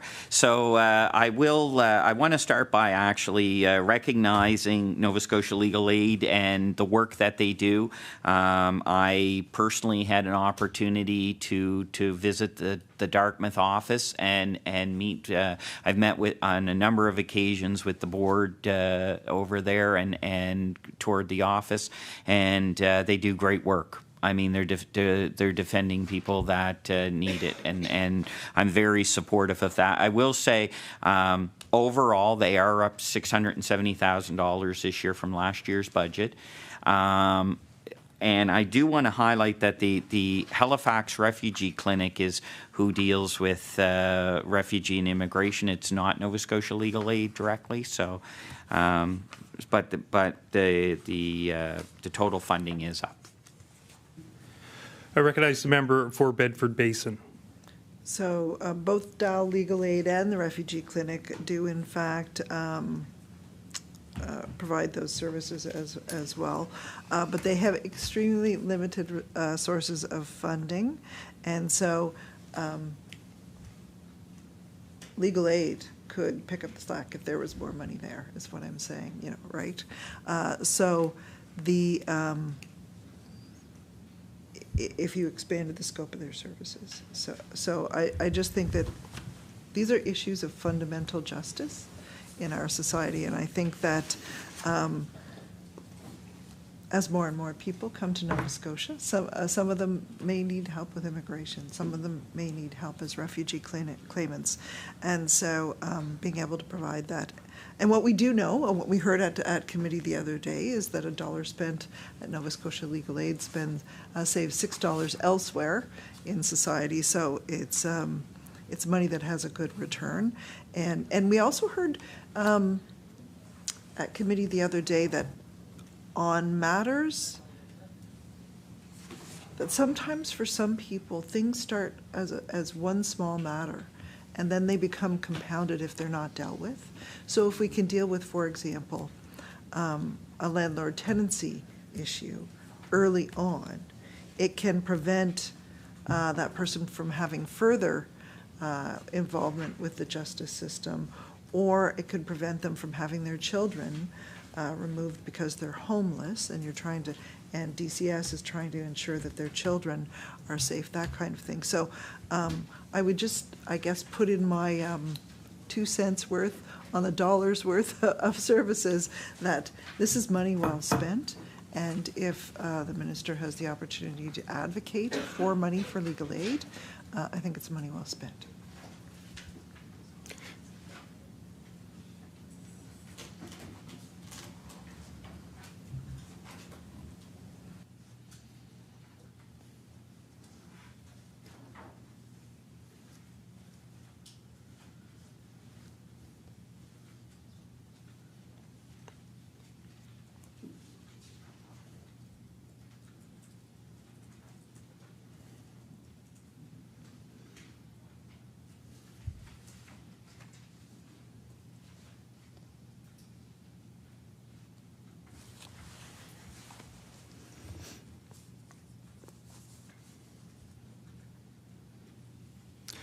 I recognize the Honourable Minister of Justice. Thank you, Mr. Chair.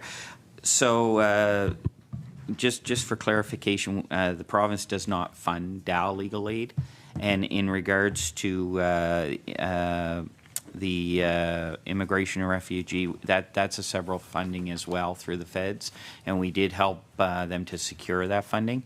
Directly answering the question is, as I said previously, I certainly support the legal aid, Nova Scotia Legal Aid, and I have been over to them, and it is something we're looking at adding additional funding to.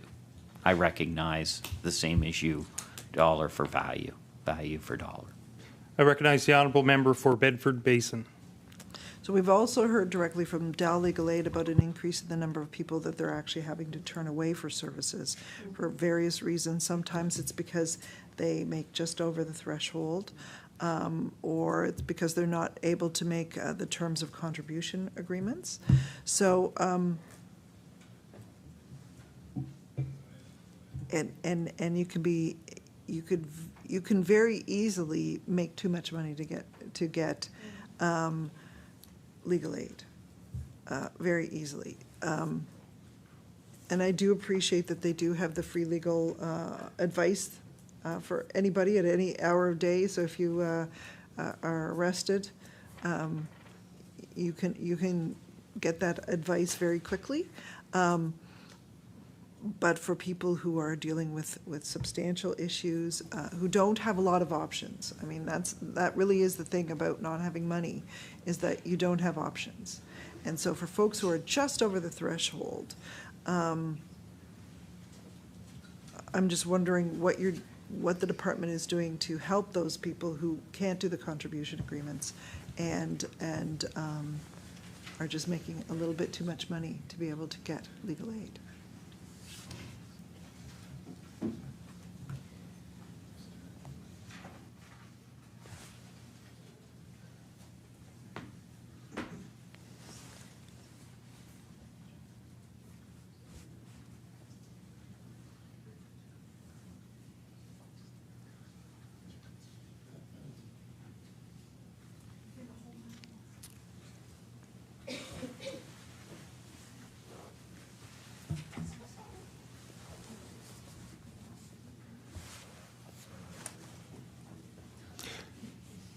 I recognize the Honourable Minister of Justice.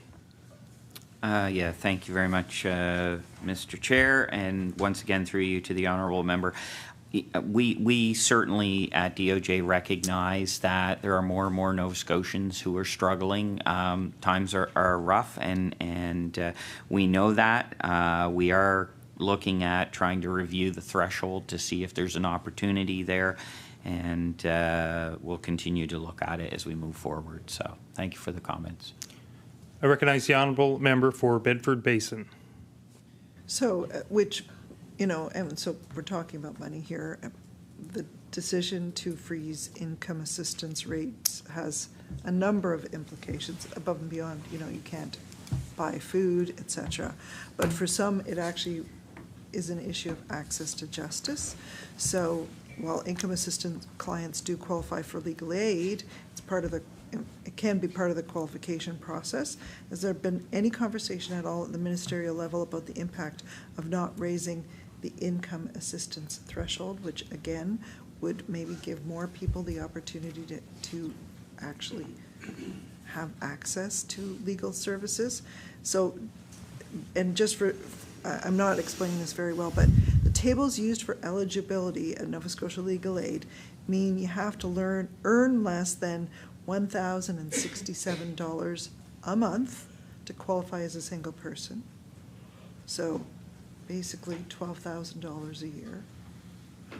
Or as a parent of 2 kids, you would need to earn less than $1,400 a month. And these are quite low given the cost of living crisis that Nova Scotians are currently facing. So again, we have people who don't earn a lot of money, and then they also can't get legal aid.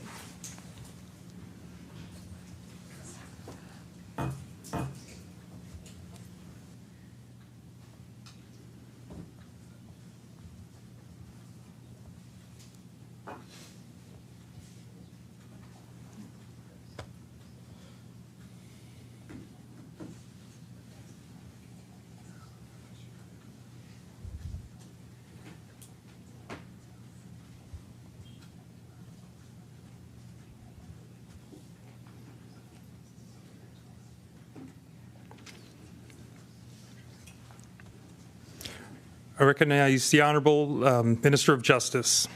So the initial part of the member's question would, I guess the answer from my perspective would be no. I have not had those discussions when they're being had, but I certainly will bring that perspective to that to the table. I'm quite willing to do that. I certainly agree. What I would also offer is through working with other partners, federal, provincial, territorial partners, we've been trying to work with and advocate with the federal government to also see an increase in funding, and we have brought this up at numerous provincial federal meetings. The most recent one of a full agenda being here in Dartmouth last year this time. So we'll continue to do that federally, and I will certainly bring the suggestion up at the larger table. I also want to offer that with the African Nova Scotia Justice Institute, the funding that DOJ is putting towards there, that should also be able to help alleviate some of the stress that Nova Scotia Legal Aid is going through as well. We're hoping that by funding and part of the goal of that institute will be to be able to address some of those stresses as well. So, and I certainly thank the member for her questions. I recognize the honourable member for Bedford Basin. So, and perhaps when the Honourable Minister is there advocating for more money for legal aid, maybe also Dow Legal Aid and Halifax Refugee Clinic could use some advocacy on their behalf as well.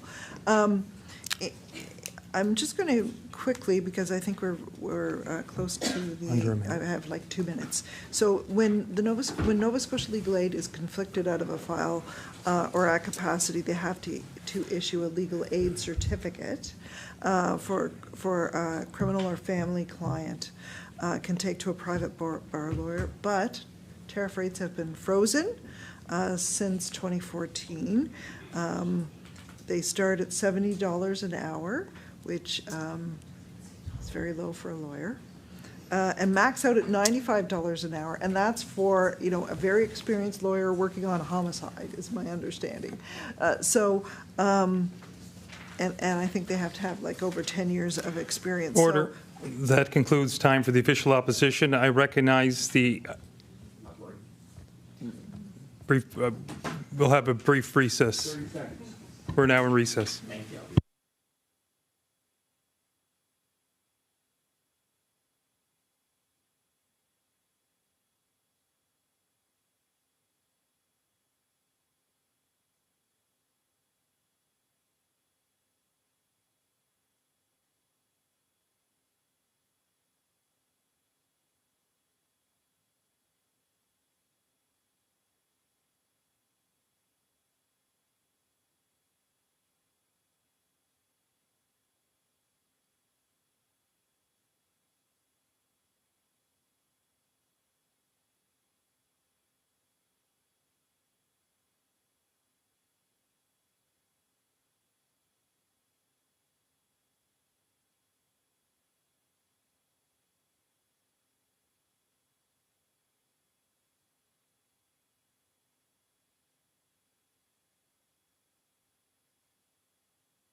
Order. We'll reconvene the meeting, the Committee on Supply. I recognize the honourable member for Dartmouth South. Thank you, Mr. Chair, and thank you to the Minister and his staff for being here. I do want to go back to the issue of NDAs. This is something that in the first session after the government was elected was identified by many members of the government as a priority. And then that changed. And so I want to ask why, but I guess I want to frame my comments in some of the conversation that was had last hour.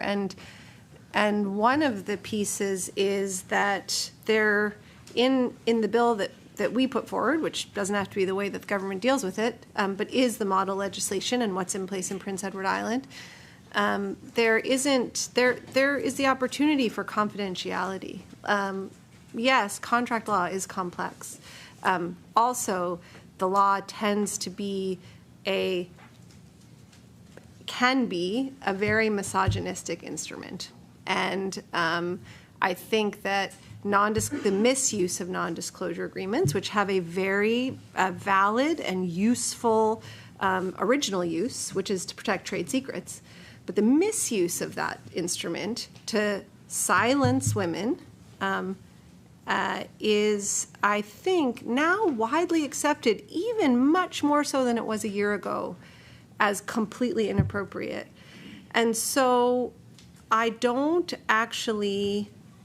of want to probe this idea that the government agrees that the misuse of NDAs is wrong and yet refuses to legislate. And so I want to understand why this commitment to addressing this legislatively changed. We heard, we want to do this, we're going to do it, and now we hear we're undertaking an interminable jurisdictional scan. So I wonder if the Minister can address that question.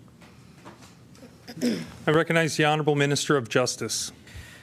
Thank you very much, Chair, and through you to the member. What I was thinking the other day is, one of the Premier Houston's quotes that he often uses is faster, going faster. I'm not a faster guy. I'm a cautious guy, and I think that's one of the reasons I'm good in this role is I'm a little bit more cautious, and I do want to say, we have not said no. We said we want to review and slow it down, and anybody who was around often, I would say I'm the one that's saying to the Premier, slow things down. And so we're not saying no. I want to ensure that we have really good legislation. I know that there are other jurisdictions that do have legislation. Some of those may or may not be good legislation, and I want to make sure we have good legislation. And the other thing I would offer is, initially when this came, I thought this was a very straightforward issue. Having done some research, I don't think it's as straightforward as I first thought. I also want to say is I know that predominantly NDAs do impact women. I do want to say that I think that they impact men as well. I do know men that have had to enter into NDAs as well. And I go back to, I think that there's nobody in the House, that wants to silence victims of sexual abuse. I think we all respect and recognize the harms that can be done through harassment and abuse, and we want to address those, but I want really good legislation, and part of that is to continue to do a jurisdictional review and to do the research that's needed. At the end of the day, I've never said no. I recognize the Honourable Member for Dartmouth South. So the Minister has never said no, but he did say yes, and now he's saying maybe. And acknowledging that men are impacted by NDAs, absolutely. And I think we saw that very starkly in the Hockey Canada scandal. And so I guess I just want to press is this legislation that is coming or not? Not saying no is one thing, but I also want to point out that we are in the context of a conversation right now about gender-based violence, and not acting cautiously is permitting more harms to occur. We have to understand that in the context of this conversation. These agreements, which everyone, the Premier has agreed, you have agreed, we've all agreed, can silence victims and in fact can perpetuate further abuse because people are protected from consequences. So if we agree on that, then of course due diligence needs to be done. But it has been quite a long time that we've been looking at this. And when we delay action, we know more abuse is happening. And so my question is there a commitment to legislating this, and by when?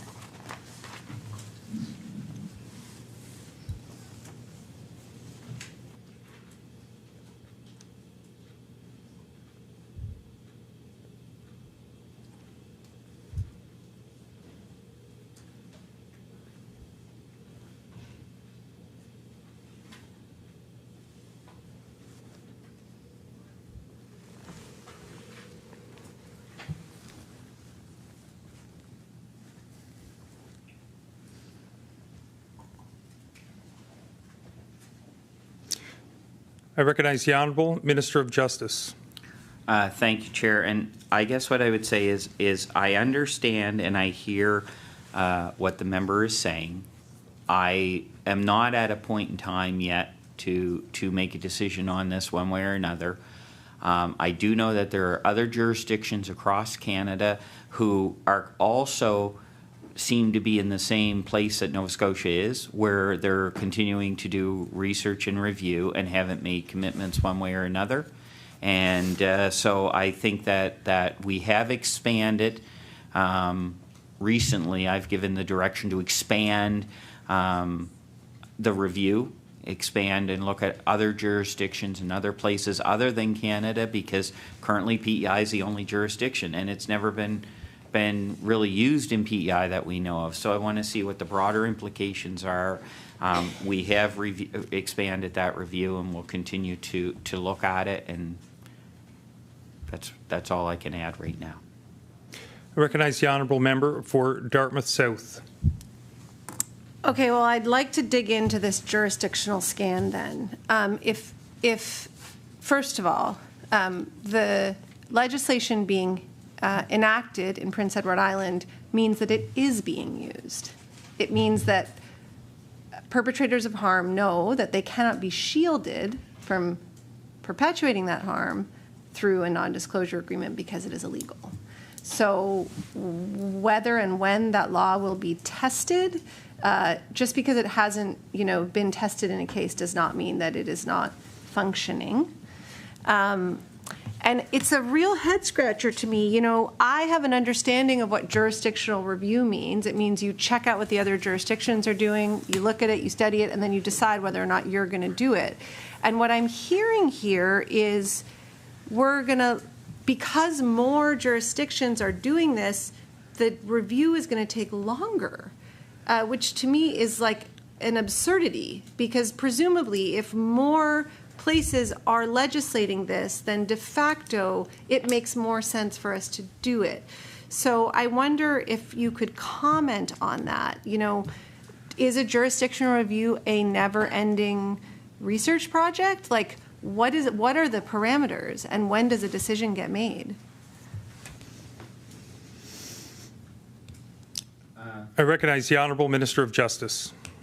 Yes, thank you. And that is part of the issue with PEI's legislation. It's enacted. It's never been tested. It is contract law. Will it stand up? We don't know.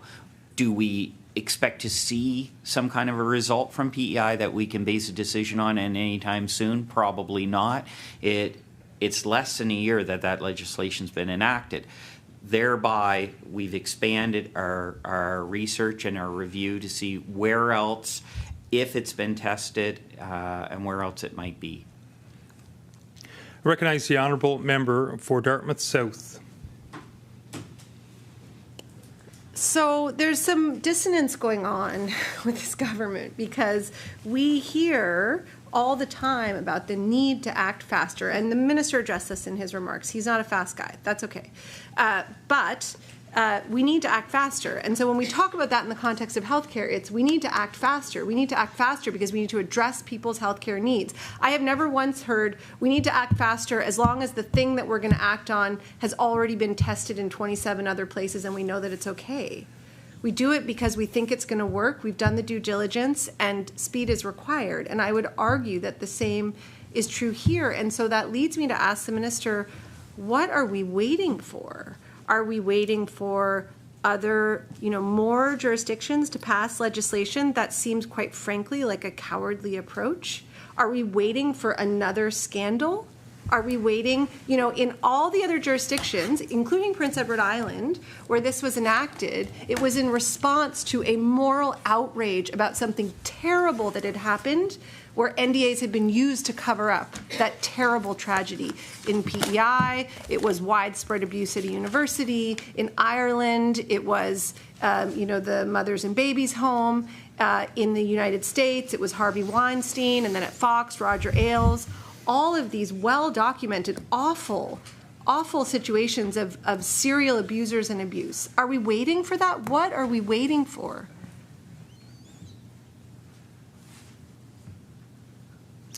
I recognize the Honourable Minister of Justice. Thank you very much, Mr. Chair. And very respectfully, what I would say is, once again, as I pointed out earlier, regardless of the Premier's stance or healthcare stance or anything else, this minister's stance is a little bit slower and a little bit more cautious, and I don't rush. And I recognize that in some cases, Mr. Chair, someone may refer to that as cowardice. I would refer to that as cautious and erring on the side of caution. If any of the members have done any research, which I'm sure they have, and I don't want to get into a moral debate and a fight here, there are pros and cons to NDAs across the board. And so it's staff are researching to see how other legislations are dealing with this, how they're being used across not just Canada now, but throughout the States and even into other countries. And then we'll make a decision on it once I have more information. I recognize the Honourable Member for Dartmouth South. So that I'm curious what kind of consultation and engagement the department is doing. And I just want to say, I'm not casting personal aspersions. I'm not calling the minister a coward. I would not do that. I am saying that this approach of an overabundance of caution, to me, is not a brave approach. It's not an approach that acts to protect women and victims as quickly as possible. So I want to just clarify my comments in that regard. But I guess I want to say, what engagement are we doing? Because the minister says, well, there's both sides, but I will tell you that I wonder if that's what the minister will hear if he engages with groups who are impacted by these legal instruments and groups who have been subject to these legal instruments. Because I have engaged with those groups, and I don't hear a lot of equivocation about whether these are useful or not. I recognize the Honourable Minister of Justice. Oh.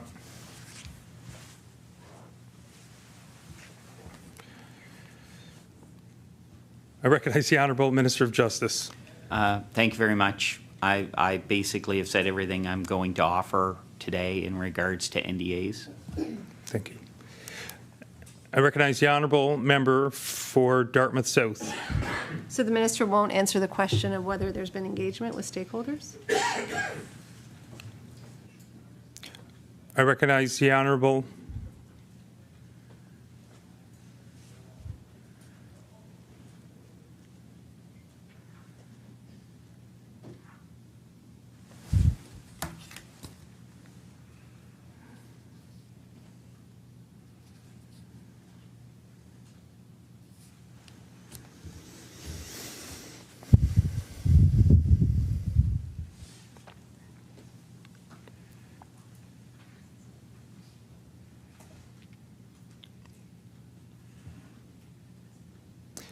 I recognize the Honourable Minister of Justice.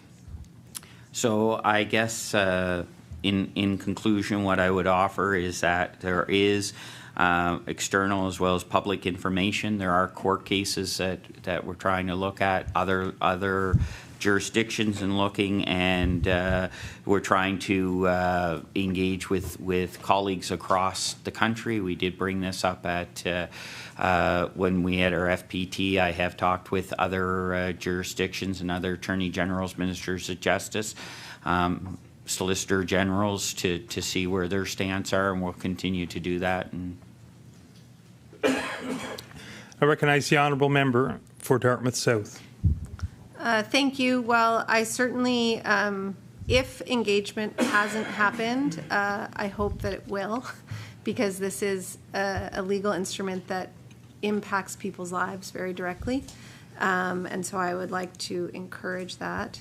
And also, you know, encourage reaching out directly to not just attorneys general, but to advocates in, you know, this jurisdiction and others who have made it their life's work to make these changes because of the terrible impact that these legal instruments have had.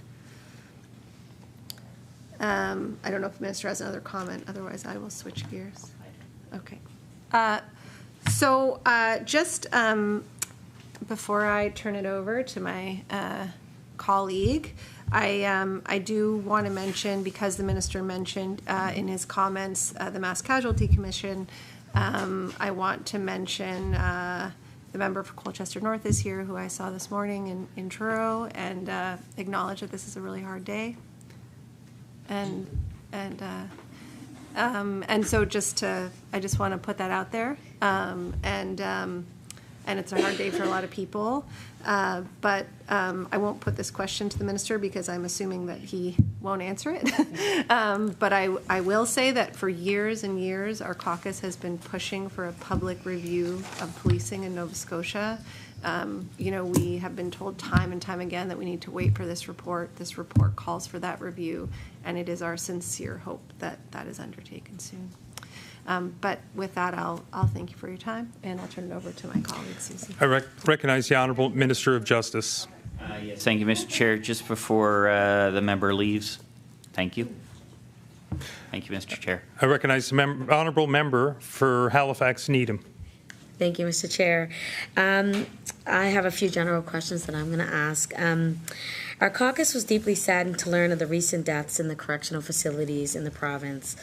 37-year-old Sarah Rose Denny was a Mi'kmaq woman who died last week at Burnside with pneumonia. My question is, what is the department doing to improve access to health care in its facilities?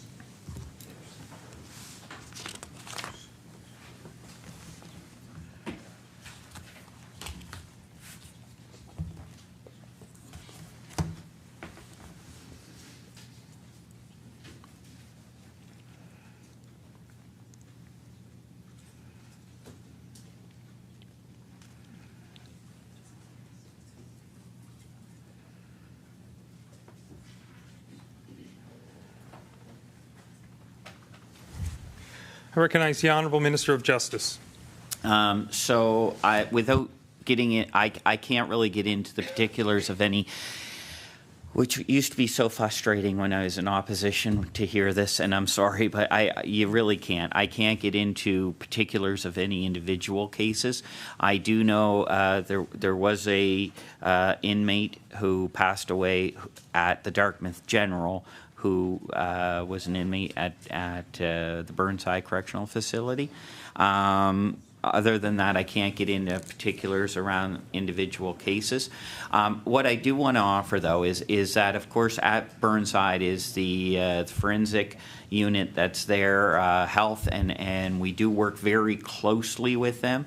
We're trying to increase that relationship. It's a pretty good relationship now, but we constantly try to work with them, increase that relationship, and there may be some things that are in the works that hopefully this time next year I might be able to sit at the table and share a few more things that are happening that should be positive in those directions. I recognize the honourable member for Halifax Needham. So I just want to clarify this. So, like, improving the access to healthcare in its facilities, we're utilizing the outside sources to offer those services for folks that need it. I mean, you said the forensic hospital is nearby, or is that where folks are located?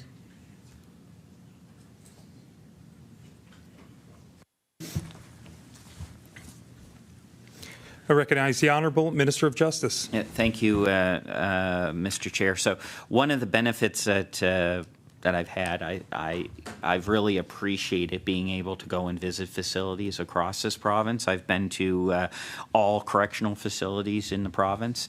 The way that the Burnside unit is set out, there's one wing of that is health. It's healthcare. So the health facility is actually right on site as part of Burnside, and so in a lot of cases they can deal with things up front and be there.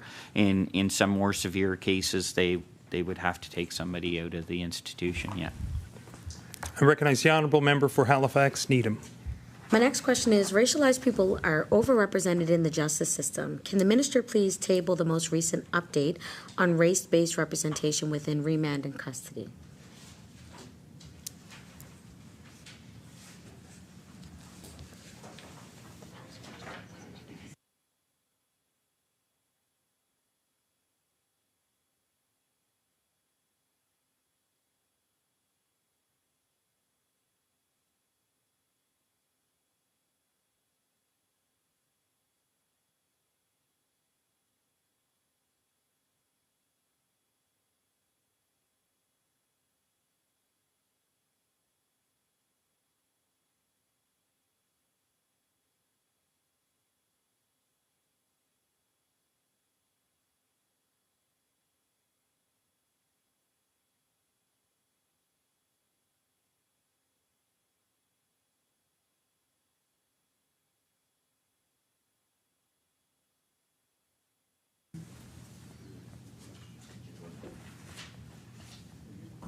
Recognize the Honourable Minister of Justice.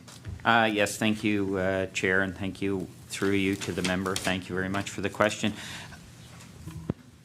I don't think anybody who is involved in justice could not say that they recognize that there is a overrepresentation of African, Nova Scotian, and Indigenous people in correctional facilities. They approximately 14% on both cases. But one of the things I recognize in some cases, people say, well, you've been in the role now for just over a year and a half. But some of these things have been long-standing. We are looking at ways to try to address these. Some of these would be examples being as spoke about in the opening speeches, the African Nova Scotia Justice Institute or the Indigenous Justice. We're trying to fix some of these problems. And what the other thing I guess I would offer is it's really interesting when you go and you do visit the facilities. You have an opportunity to talk to the staff and people who are there every day. And sometimes they'll explain to you what some of the issues are as well. So firsthand knowledge, being told why those numbers are higher. We are trying to address some of those concerns now with staff. And also working with other partners, like was previously mentioned, Elizabeth Fry and John Howard Society, and that to try to provide opportunities. Not everybody who may be in custody needs to really be in custody. And I think of a friend of mine that I knew who was in Elizabeth Fry. She was in Holly House in Dartmouth, and you know, the traditional correctional facilities would not have benefited her at all, but alternatives were there, and so we're trying to continue to work with our partners to address some of these issues as well. I'm well aware of it. Yeah. I recognize the honourable member for Halifax Needham. Thank you, Minister, for that. You did mention the John Howard Society, and I received a question to ask you about why their funding was cut. But in the beginning statements, you did mention that they will be receiving multiple year funding, is it 2023 to 2028? So that would equal up to be like $320,000 a year, because it's 1.6 million. Is that for the 5 years, or is that, yeah? So I was going to ask that. The part that was cut was their pilot bail supervision program. That's my next question. Okay.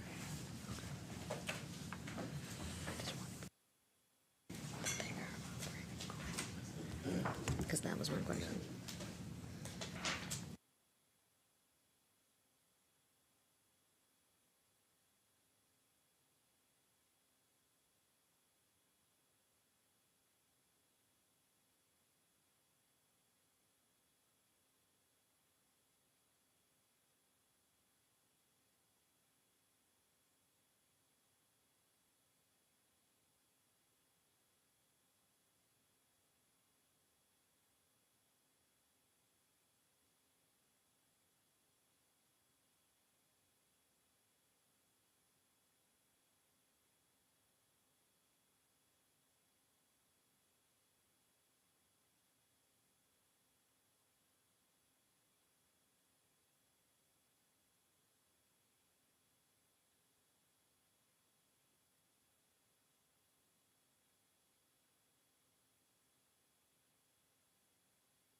I recognize the Honourable Minister of Justice.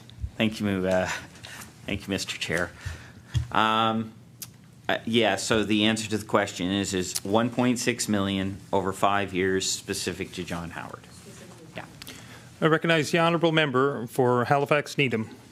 So then my next follow-up question for that would be, then I know that they had a pilot program, the bail program that they had there, and that's no longer being funded by the Department of Justice. So I'm curious to know why that is not being funded through the department.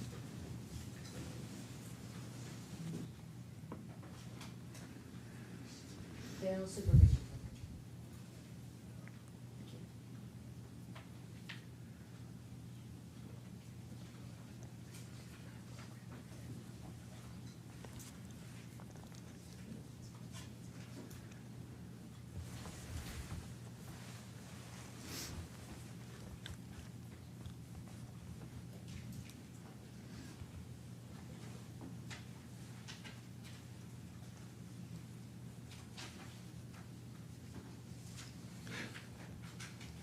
I recognize the Honourable Minister of Justice. Yeah. Thank you, Mr. Chair, and thank you to the member for the question. So that was it really was a one-time funding thing that was done through Safe Restart, which was a COVID program. So that's where the funding originally came from for that program. I recognize the Honourable member for Halifax Needham. So, as we know, it was a successful program, and we know that 1 year is not a sufficient amount of time to really kind of gauge that. I'm just wondering if the Department of Justice plans on continuing this particular program in community.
I recognize the Honourable Minister of Justice. Thank you again, Chair. And we anticipated that the 1.6 would help to include that, offset that, the loss of that funding for the bail program. And I recognize the Honourable Member for Halifax Needham. Thank you for that answer, Minister. I'm hoping that it will be something that I don't have to ask a question of later, but I just wanted to mention, because this is what has been asked of me. They also mentioned that part of the pilot project was to oversee the electronic supervision in partnership with DOJ, the ankle bracelet for eligible cases, and they've heard that the electronic supervision could cost an individual up to $600 to $700 a month if they had to pay for it privately. So with the pilot project, which hopefully this will cover that, the funding that you're offering to Howard, the John Howard Society, because that would mean that access to the free electronic supervision will also be discontinued if they can't afford that. So I just wanted to put that forward for future thoughts. Hopefully we don't have to revisit it. All right. Truth and Reconciliation Commission called on governments to eliminate the overrepresentation of Aboriginal adults and youth in custody and jails, and report on progress doing so. Does the department report publicly on progress, and can it be provided?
Recognize the Honourable Minister of Justice. is it fair to say I'll get back to you and we'll look at it? Okay, thank you. I recognize the Honourable Member for Halifax Needham. So for that question, I have a few more, but I'll save them and we can talk about that another time, so that you can be able to respond. My next question is, the Missing and Murdered Indigenous Women and Girls National Inquiry called on governments to address the overrepresentation of Indigenous women in correctional facilities and ensure culturally appropriate programming and services for incarcerated Indigenous women. Can the Minister provide an update on this work? Recognize the Honourable Minister of Justice. Oh. Need a minute? My deputy's asking me just to wait. Okay.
I recognize the Honourable Minister of Justice. Thank you, Mr. Chair, and I want to say, I recognize the limitations that I have sometimes based on my own culture and not recognizing other cultures. And as I get out, I emphasized earlier about getting out and talking and seeing and being firsthand, and I'm learning things that I didn't know. And one of those are some of the barriers that Indigenous women are facing, not only going into custody, but also being able to get out, and some of the barriers that they face that I never ever knew about. So I will say that, I'm learning those things, and because I'm seeing them from a different perspective, I'm asking staff, can we address these things? Like, why does this exist like this? Like, we have to address it, right? And the other thing I will say is the department itself, we do recognize the unique needs of not just women, but Indigenous and Black women. We funded the Mi'kmaq Legal Service Network for $4 million. Over the last 5 years, so we continue to support them. And we're making changes in correction services where, a number of years ago there were no such things. We did not have in our facilities Gladue courts. We now have those sweat lodges at facilities. We're doing those, and so we're certainly trying to incorporate the needs. And also the needs that people are facing that allow them or don't allow them to get out and reintegrate into society. And I guess I'll use, I don't want to use examples because I don't want it to show my own ignorance if I'm wrong, but I'm out listening, and then I come back and I research and I see, okay, so what I'm hearing there, right? Well, we need to fix that. We need to, so it's something we're looking at. I recognize the Honourable Member for Halifax Needham. I thank you to the Minister for even acknowledging that, because as we know, a lot of times we don't see it the way that other folks see it because of their experience, right? So I appreciate that, and I'm thankful that the Minister is very honest about that. My next question is, we've heard from volunteers with Books Beyond Bars that they are still not being allowed back into Burnside to run their important program. Can you explain this and why that is? I recognize the Honourable Minister of Justice. So thank you, Mr. Chair, and thank you to the member. What I would offer is very much similar to what we're seeing in with health, although a lot of the rest of society has moved past COVID. We're all sitting in this room. I think there's a couple of people with masks on, but most aren't. In our correctional facilities, we're still operating very much like COVID, because of the confined, everybody being confined in a very small area. So masking is still a requirement, hand washing still a requirement, and all those. And so we've limited the amount of people that are still going into the facilities. But what I would offer is we're really hoping and trying to get back to as much to normal as we can, but it just takes a little bit longer when you're dealing with large numbers of people in small spaces. Yeah, and so if I could, to add on that, I would, staff are saying that they're anticipating by about May we should be back to regular operations, hopefully. I recognize the Honourable Member for Halifax Needham. Thank you, Minister, for that, because that would have been my next question is around when, but that makes sense. And again, I guess in this climate that we're in, it will be dependent on, the cases and how we want people to continue to be safe. So, according to the Elizabeth Fry Society in Cape Breton, the province is going to get the bail program to probation. They are concerned about this change and its impact on people on probation. Can the Minister confirm this change, and why is there a reason for this change?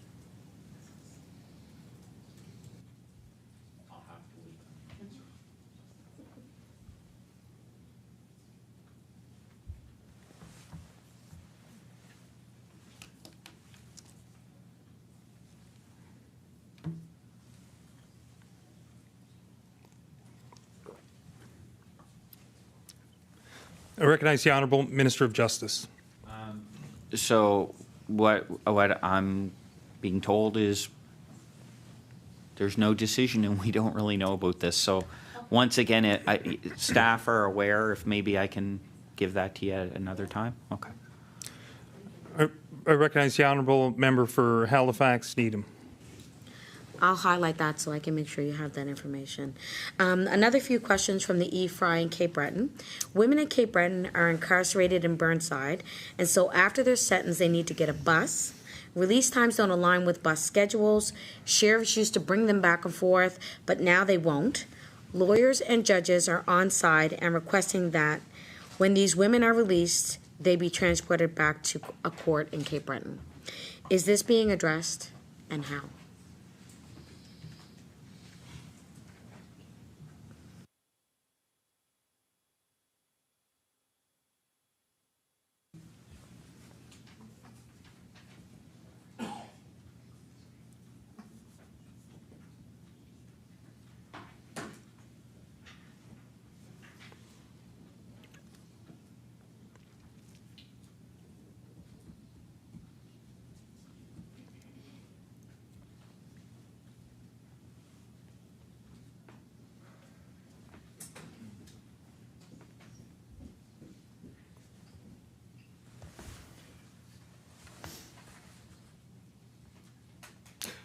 I recognize the Honourable Minister of Justice. Yeah, thank you, Chair. And I'm told that this was a practice during COVID that sheriffs were doing, but that we provide transportation to return people home now. But there were concerns at the time with public transit and other things. So, I recognize the honourable member for Halifax Needham. So what I'm hearing is it's been addressed. There's no longer that issue with Cape Breton prisoners being transported or being left at a bus station or, not being transported back to Cape Breton. That's all. I just want to be clear. I recognize the Honourable Minister of Justice. thank you, Madam Chair. Yeah. I recognize the Honourable Member for Halifax Needham. Thank you, Madam Chair. It's also a major access to justice issue that women can't be incarcerated in Cape Breton Island. Is this being addressed, and how? I recognize the Honourable Minister for Justice. So as far as I'm aware, this is not a discussion that we've had at this particular point in time.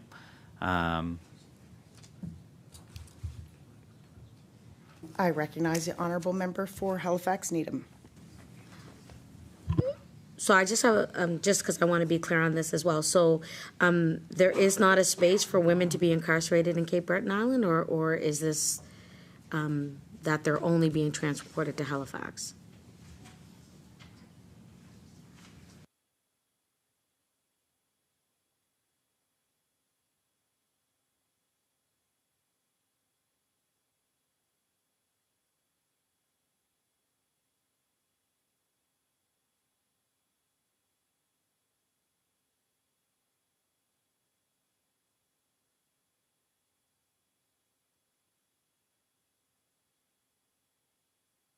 I recognize the Honourable Minister of Justice. Thank you, Madam Chair. Currently, there is only temporary holding in Cape Breton, and Burnside is the main. Yeah.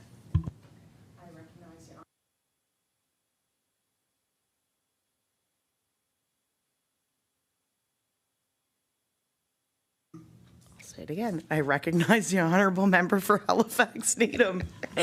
Thank you, Madam Chair. As well, legal aid lawyers in Cape Breton are struggling to contact their clients, and Burnside is uncooperative. Women can't access their own court appearances if they can't access the video booth. Will the province invest more resources to support Cape Breton women in Burnside?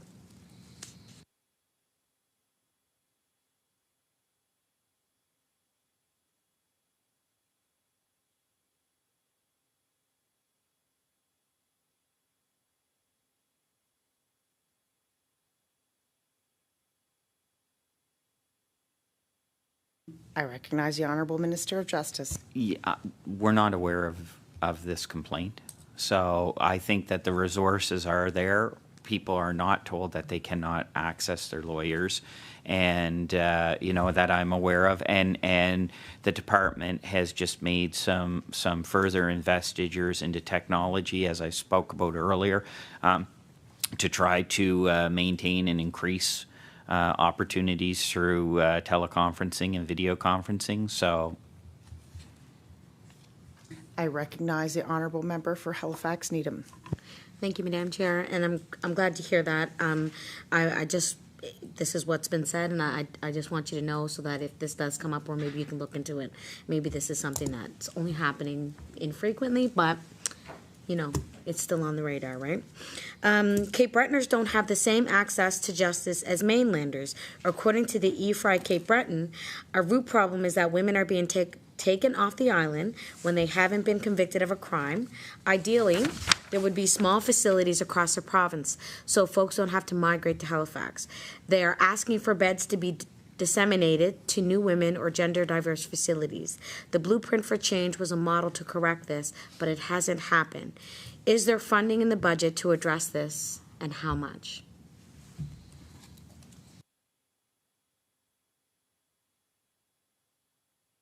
I recognize the Honourable Minister of Justice. So, Madam Chair, what I would say is that the facilities in Cape Breton are limited currently.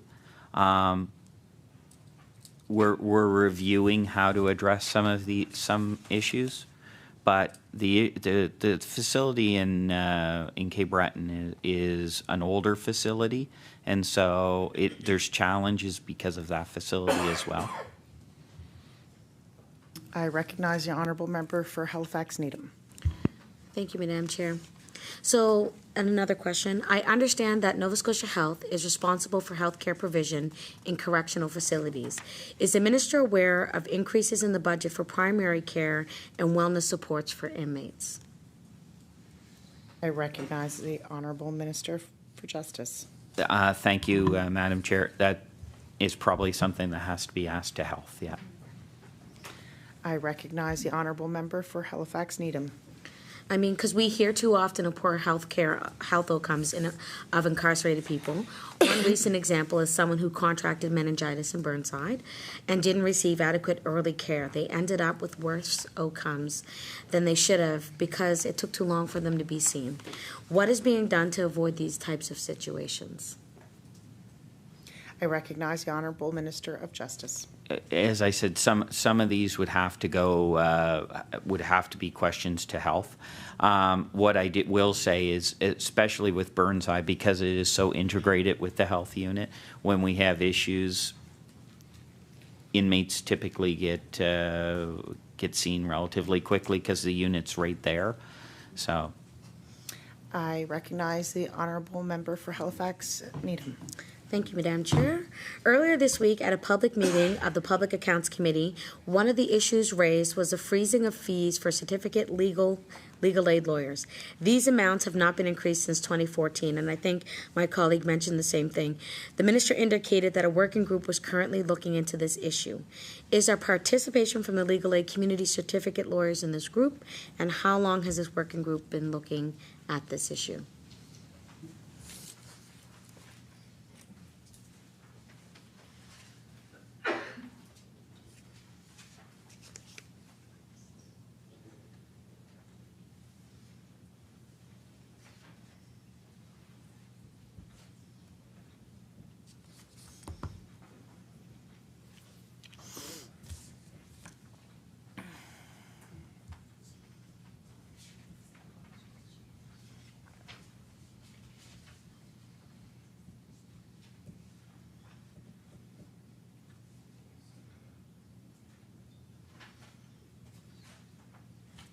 I recognize the Honourable Minister of Justice. yeah, I'm sorry.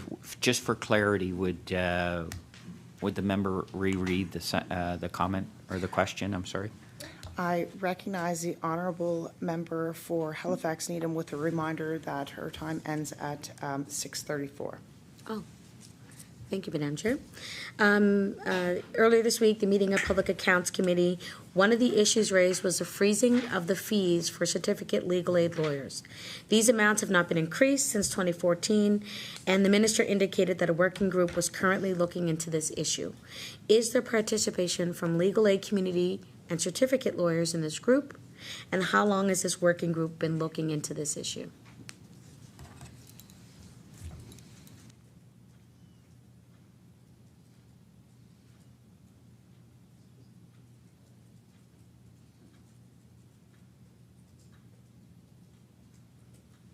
I recognize the Honourable Minister for Justice. Thank you, Madam Chair. And so what I'd offer is that, as I said yesterday when I was interviewed, we recognize that those rates haven't increased since 2014. There's been, it's not a external working group, it's an internal working group where we've been talking with DOJ and legal services to try to get a right fit there. So, or legal aid, I'm sorry. I recognize the Honourable Member for Halifax Needham. Thank you, Madam Chair. In recent years, we have seen continued declining numbers at Waterville, and reductions in this year's budget seem to reflect that. I understand the IWK has already taken over some unused portions of the building. How else will the department utilize the extra space and resources, and will they be downsizing to a smaller facility? I recognize the Honourable Minister of Justice. So one of the things I asked for when I came on was a inventory review so that we can maximize the use of all our spaces, and so that's ongoing, and staff are going to come with some recommendations, I hope, soon. It's not foreseen to remove the youth from the facility, and we have partnered with health. There are a couple of youth that are in there for health as well. So I recognize the Honourable Member for Halifax Needham. Thank you, Madam Chair. The department estimates that the province's rate of persons with disabilities will continue to rise as our population ages, and have released a roadmap, Access by Design 2030, to address growing concerns of accessibilities. This year's budget showed a drop in funding to the Accessibility Directorate. Can you explain this?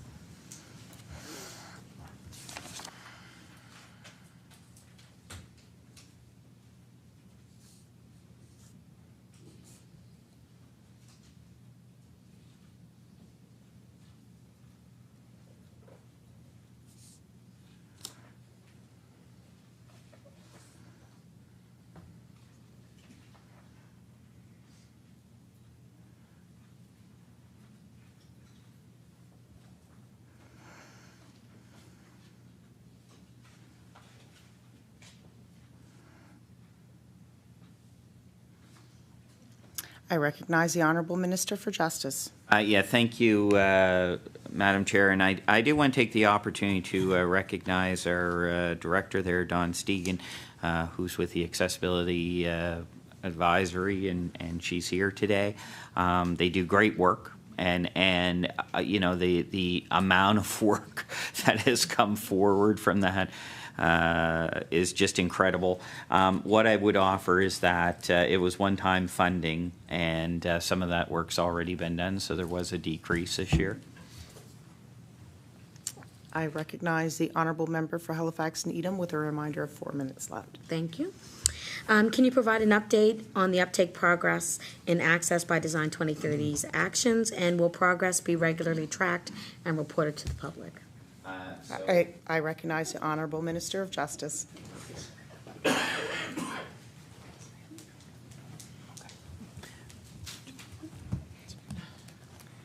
Sorry. Hold on. Yeah.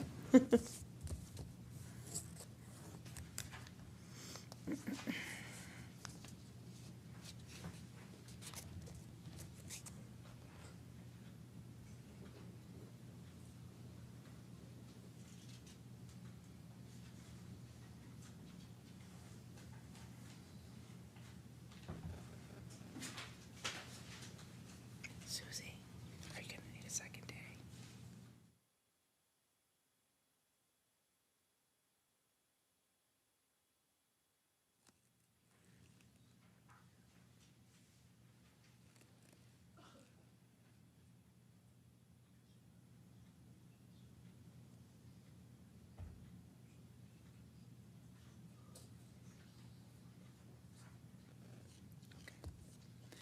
I recognize the Honourable Minister of Justice.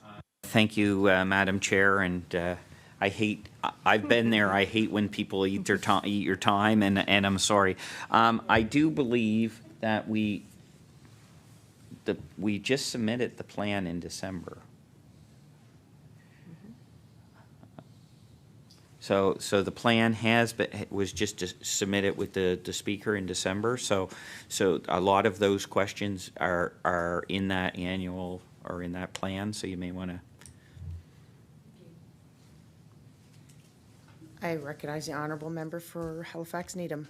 Get this last question in. So, events at the Halifax Ale Host last year brought public attention to the lack of private security regulation in the province, an issue the legal community has identified as a serious legislative gap. The minister indicated that he asked the department to look into legislative options. And has this study taken place? And can we expect to see legislation come forward in the future? I recognize the Honourable Minister for Justice. So if I can offer, of course, there was a bill that was never proclaimed. So staff have gone back in conjunction with service.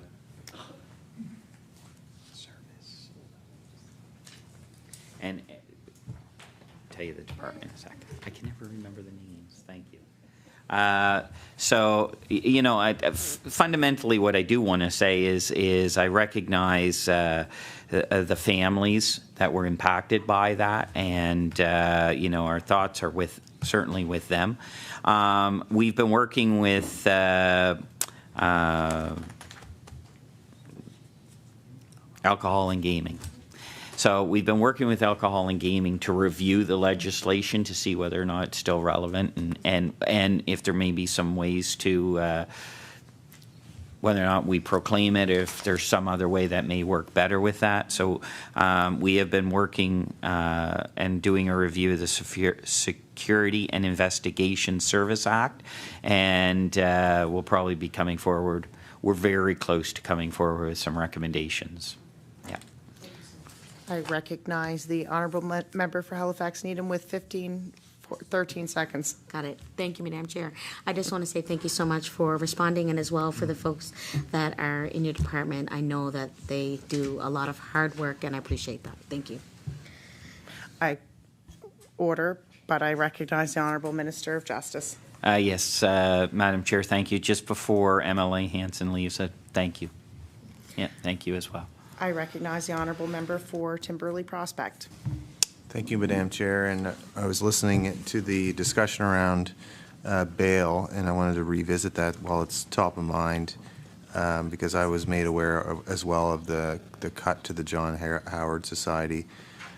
So I guess I'll just start by asking what the department has for a calculation on what it actually costs, an average daily cost for an adult to be incarcerated in custody. Do you have a figure for the cost of what that is today?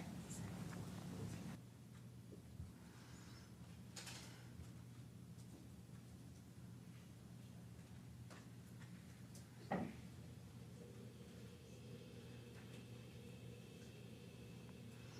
recognize the Honourable Minister of Justice. I'm sorry, we don't. I recognize the Honourable Member for Timberley Prospect. Thank you, Madam Chair. And I do have the figure from the 2019 numbers from the correctional key indicators. It amounts to $323 in 2019. So I think it's fair to say that it's gone up since then. But I think the point that I'll be trying to get at is, I'll ask the question, but I'm not sure if the department would have this on hand, but what is the cost of supervising someone in the community? And how would you compare that cost with someone that's incarcerated?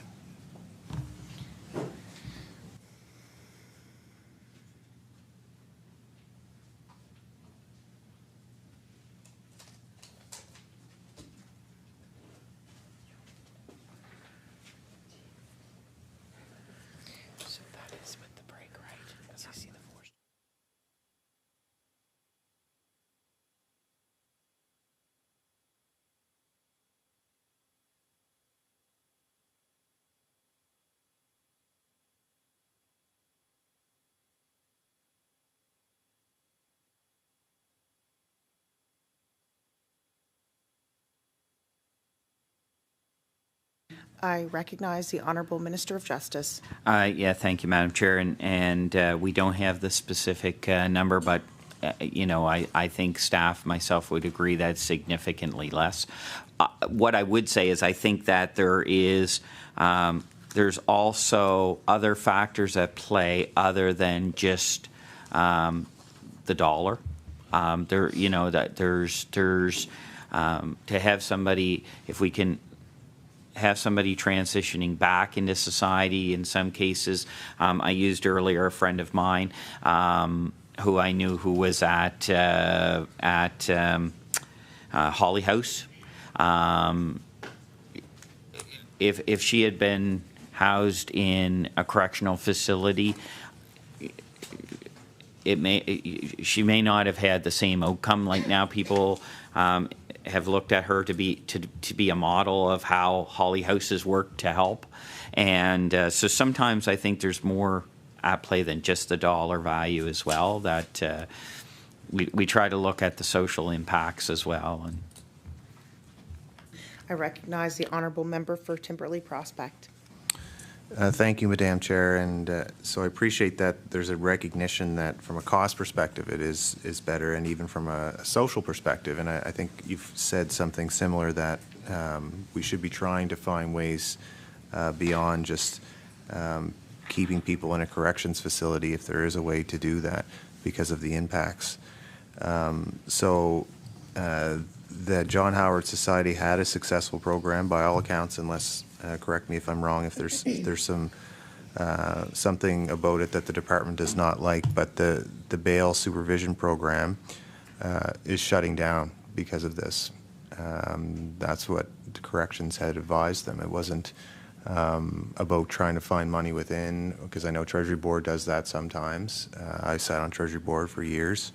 When there's constraints, we try to make it work, but if the department values this program and all of the reasons why it's better than incarcerating people, why would we not try to make it work with the John Howard Society? So the question really is, will the department commit to ensuring this program is reinstated and that John Howard Society gets the funding they need?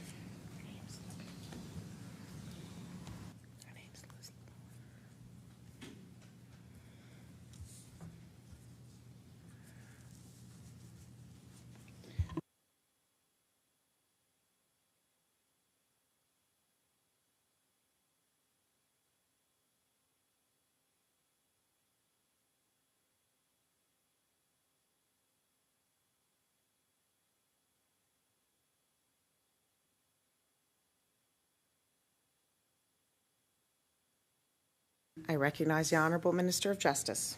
Thank you, Madam Chair.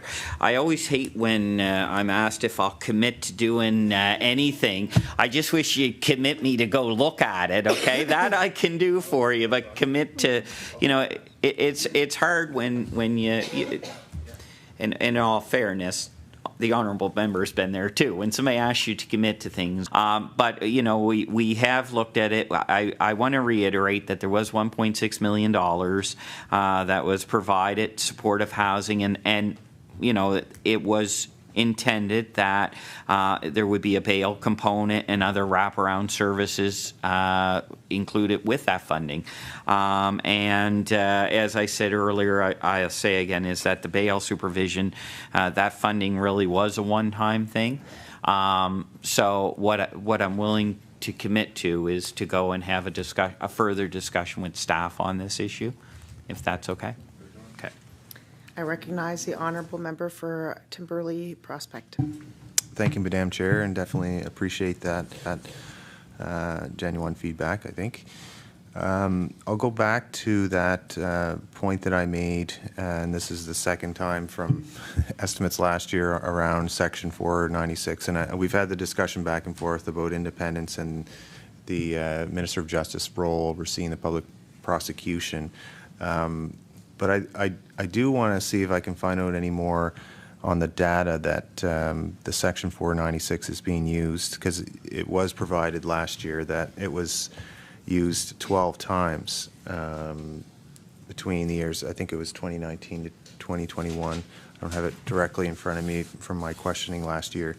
But the question really is, and you might need to ask staff behind you on this, like how many administration of justice cases are currently before the courts now?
I recognize the Minister of Justice.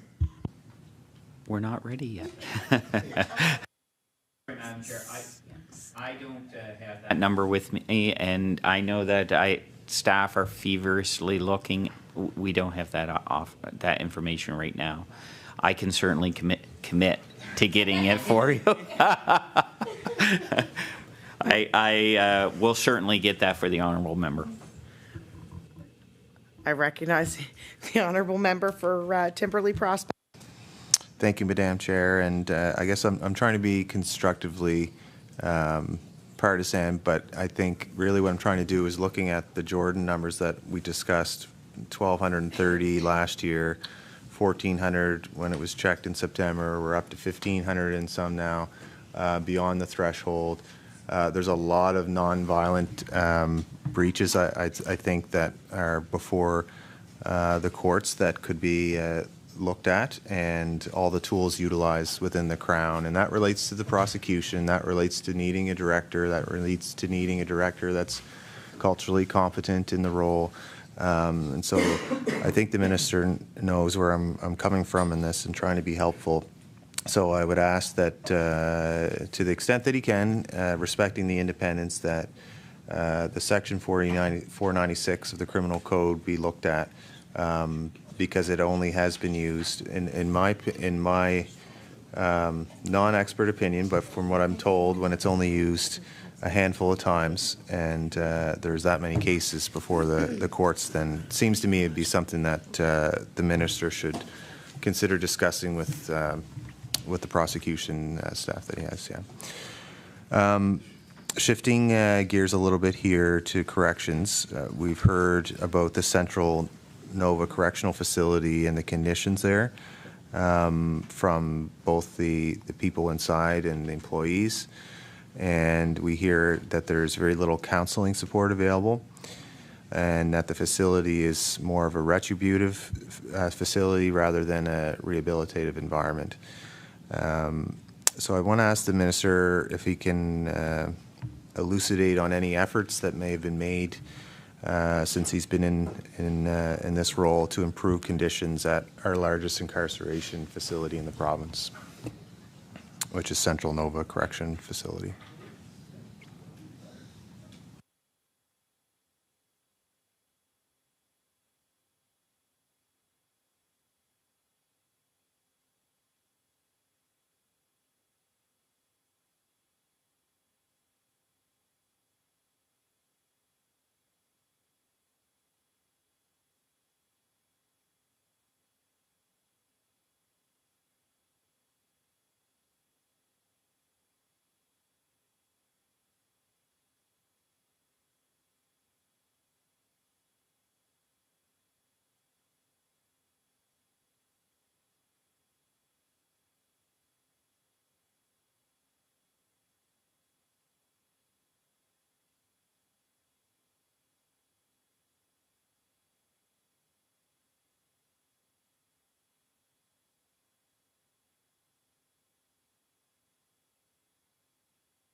I recognize the Honourable Minister of Justice. Yeah, thank you, Madam Chair. And so what I would offer, I guess, is, we do try to take a rehabilitative approach. We do offer to the member, I would offer that there are tiers. And a correctional facility is a correctional facility. Then we have transitions like John Howard that we spoke about. And so you're going to hear different things, I think, depending on who you're listening to. What I would say is, we do have extensive services at Nova. There's teachers that are there, social workers that are there, programmers that are there, therapeutics is there, the health system's there. So there are a lot of services that are offered there.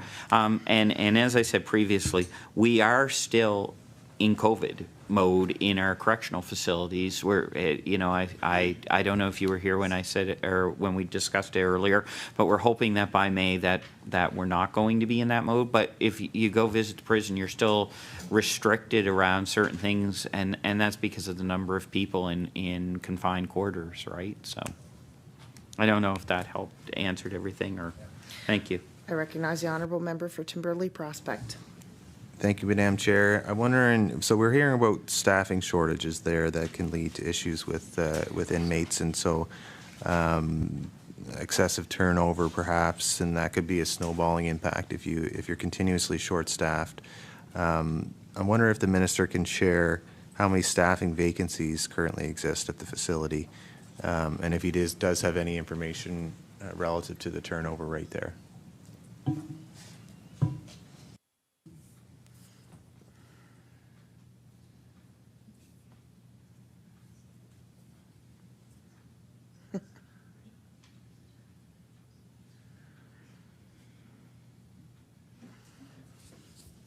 I recognize the Honourable Minister of Justice.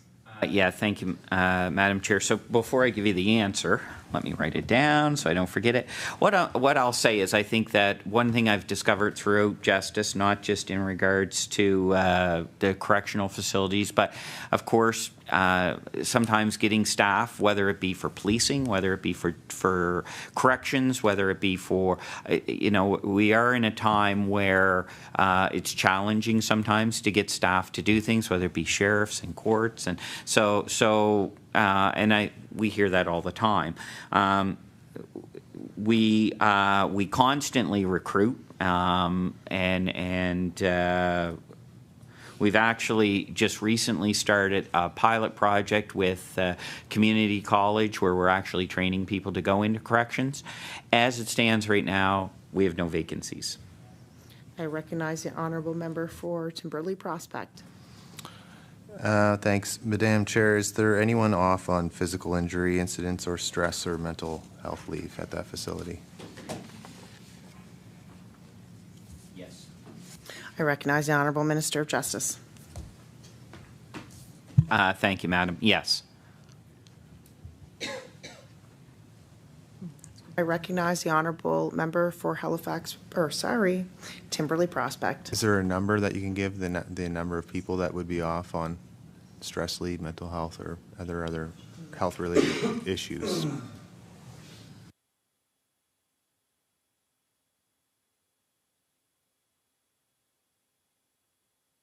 I recognize the Honourable Minister of Justice. Thank you, Madam Chair. So, I suppose what I would say is we're getting it. It does fluctuate. Sick time fluctuates daily. We can't really go into the specifics per day based on compromising security at the facility. So we do know that there people call in sick or whatever, and we have to call people in to fill. And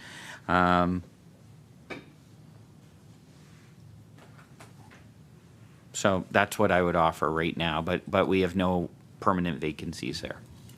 I recognize the Honourable Member for Timberley Prospect.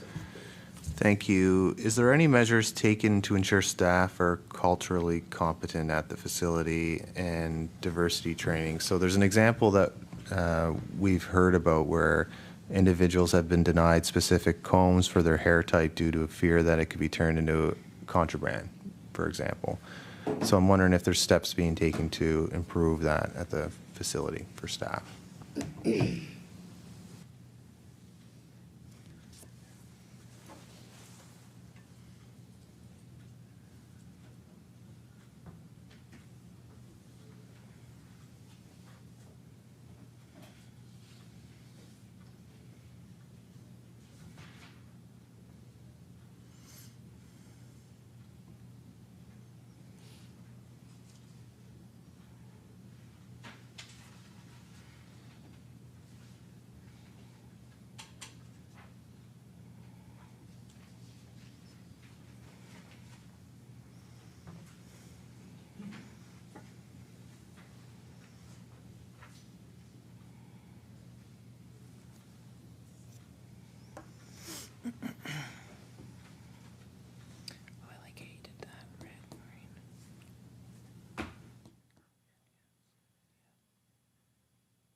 I recognize the Honourable Minister of Justice. Yeah, thank you very much, Madam Chair. So what I would say, of course, is, security of inmates and staff is a priority, and staff are both of DOJ and Corrections are continuously reviewing a variety of things to ensure that, with priority on safety, I think, which it should be in a correctional facility. We do offer, as I had mentioned earlier, we've entered into an agreement with training with Nova Scotia Community College. We've partnered with them. We also offer 8-week orientation. There's mandatory cultural competency training for all staff. The African Nova Scotia Equity, Diversity and Inclusion worker on site, as well as a Indigenous worker, and we correctional facilities are constantly updating and working on that cultural training with Lenue and Umoja. And they also receive, workers also receive unconscious bias training. So there is a lot of training that goes on. I recognize the Honourable Member for Timberley Prospect. Thank you, Madam Chair. That's helpful. Just on the Serious Incident Response Team agreement, so just want to see what the Minister can share about that. I'll just put it in one question. So the agreement between us and New Brunswick, is there any way for us to see the details of the agreement, or just explain how it works in terms of funding, and like what role would our director have, which is a good appointment, and how would he be involved in things that happen in New Brunswick, and then just if there's anything that PEI is considering in terms of joining this, as they were originally, my understanding was they originally were planning to, so I'm not sure what happened there. So just a general question around CERT, what you can say about it, and what our role is, and how the funding all works.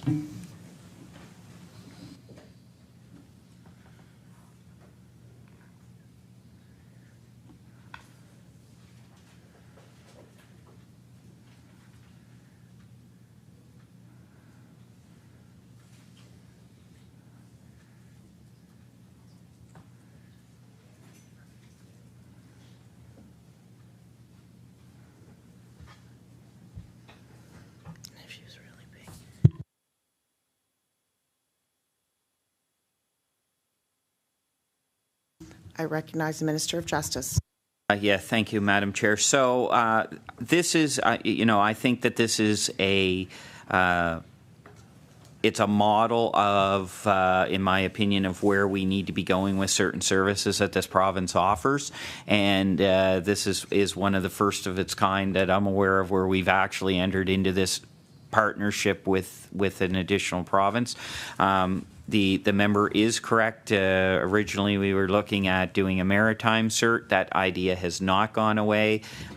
We just needed to get this first phase done first. It is the director here, of course, Alonzo Wright, that I spoke about before. He oversees the entire unit now. And we will have an office in New Brunswick as well as the office here in Nova Scotia. We will be increasing the complement, the number of people that are there. Currently it's 6. So we are increasing that. I'm just looking. I don't see my numbers. So I don't have my numbers to where we're going, but I know that New Brunswick, any of the costs that were associated with it that are New Brunswick found are paid for by New Brunswick, so there's no costs to Nova Scotia in this, any office spacing and anything like that. It really does open up an opportunity for Nova Scotia because we can now access, we'll ensure that we now have a bilingual cert as well, so because we can tap into that, and we, one of the criticisms I think in the past were that members from a particular area might be reviewing complaints on members from Nova Scotia. We now have the ability to move some members within that depending on what the complaints are. So it's new. I feel really optimistic about it. There's no costs to Nova Scotia, and there seems to be a lot of benefits.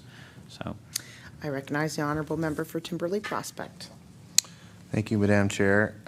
Just wondering if we could get a cursory update on the land titles initiative. There was quite a bit more funding that was put in for a compensation fund, some commissioners appointed for cases that were looked at by multiple parties, and the last I could find a number is like overall 299 parcels were cleared last I looked. So I'm just, I think it's incumbent on us to continue to track that number and ask where the number is now, and maybe you can share how many active files are underway.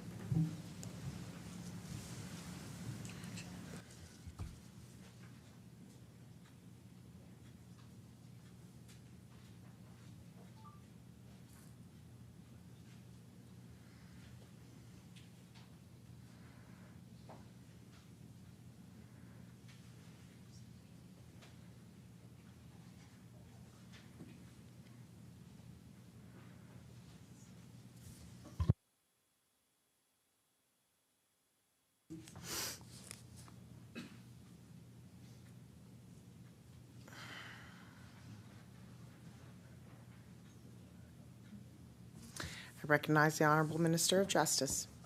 So not to pass the buck. Office equity and anti-racism. What I would offer, DOJ basically provides the legal services advice to it, and commissioner aspects, but it really is probably a question more for office equity and anti-racism Minister Dunn. Thank you. I recognize the honourable member for Timberlea Prospect. Thank you. I appreciate that.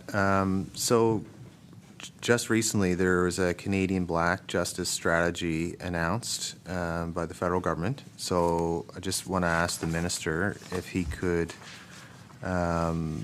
maybe say what he thinks are the main issues from a Nova Scotia context to flag for this as this strategy starts to roll out, and if he's had any conversations with his counterpart on that Canadian Black Justice Strategy. I recognize the Honourable Minister of Justice.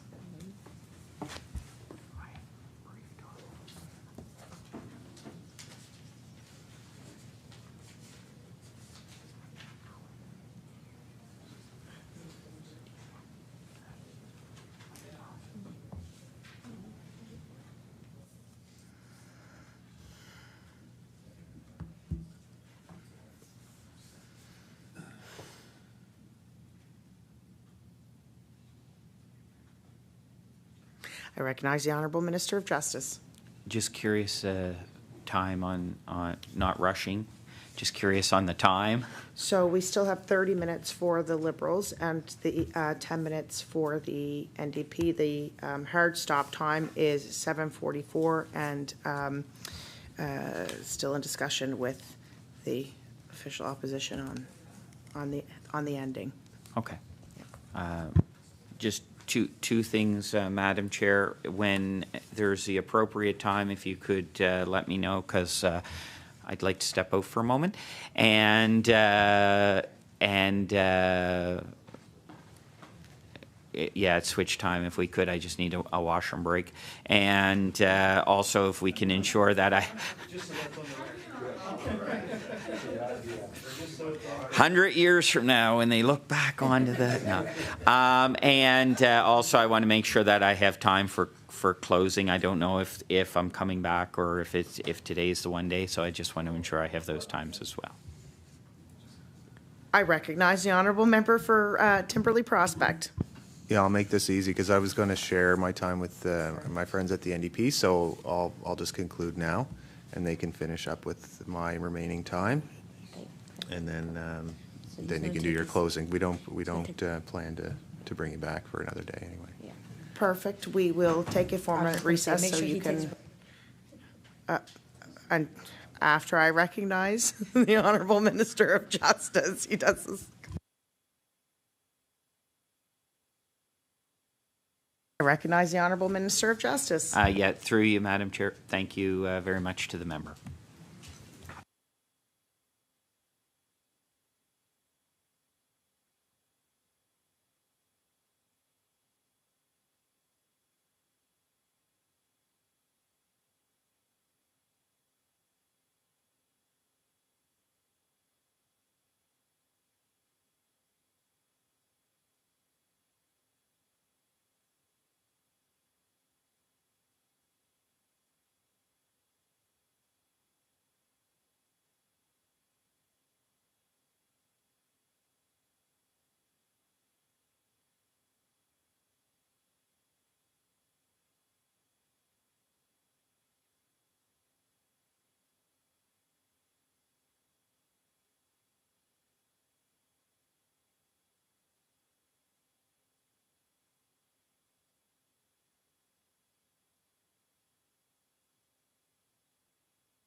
Order.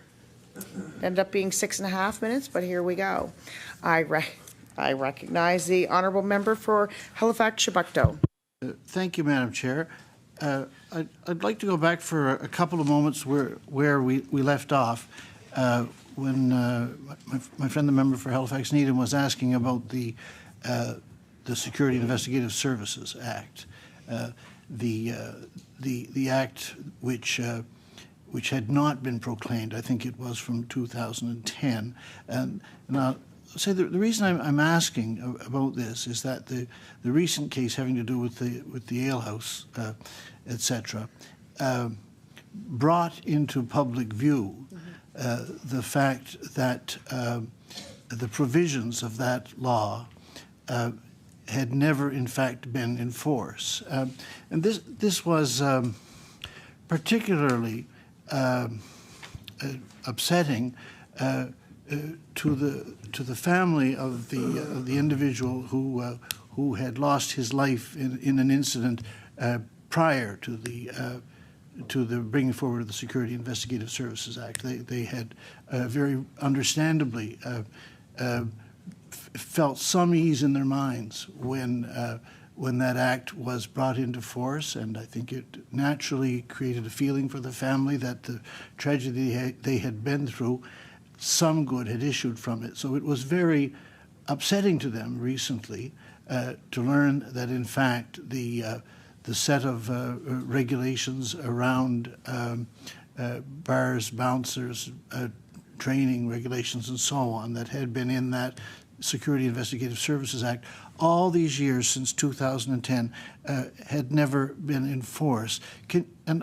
So I wonder, can you offer any insight into the possible reasoning why, what purpose might have been served by the act having been held in abeyance and not proclaimed?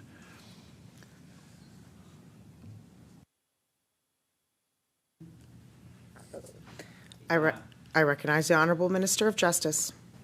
Thank you very much, Madam Chair. And in all fairness, it's hard for me to, I can't speculate on why a previous government did or did not do anything. What I can offer is that when this most recent event happened with Mr. Soller down at the Ale House, and when DOJ was advised that the Security and Investigation Service Act was never proclaimed, one of the things I had asked staff to do was to go through our department and see if there was other unproclaimed legislation. What I would say is that the Security Investigation Service Act was not the only one. There was probably about 15 different pieces that had been passed, and some of those go back a long time. There, it's a variety of reasons why sometimes legislation doesn't receive, isn't raised and is proclaimed. Sometimes there's an election called in the middle and the legislation may have just passed the third reading and so it doesn't go forward. Sometimes government just decides not to move it forward, changes in government and different priorities. I can't really, I don't know, I wasn't there at the time. I know it didn't happen. What I would say is that we realize that it's an issue that does need to be addressed.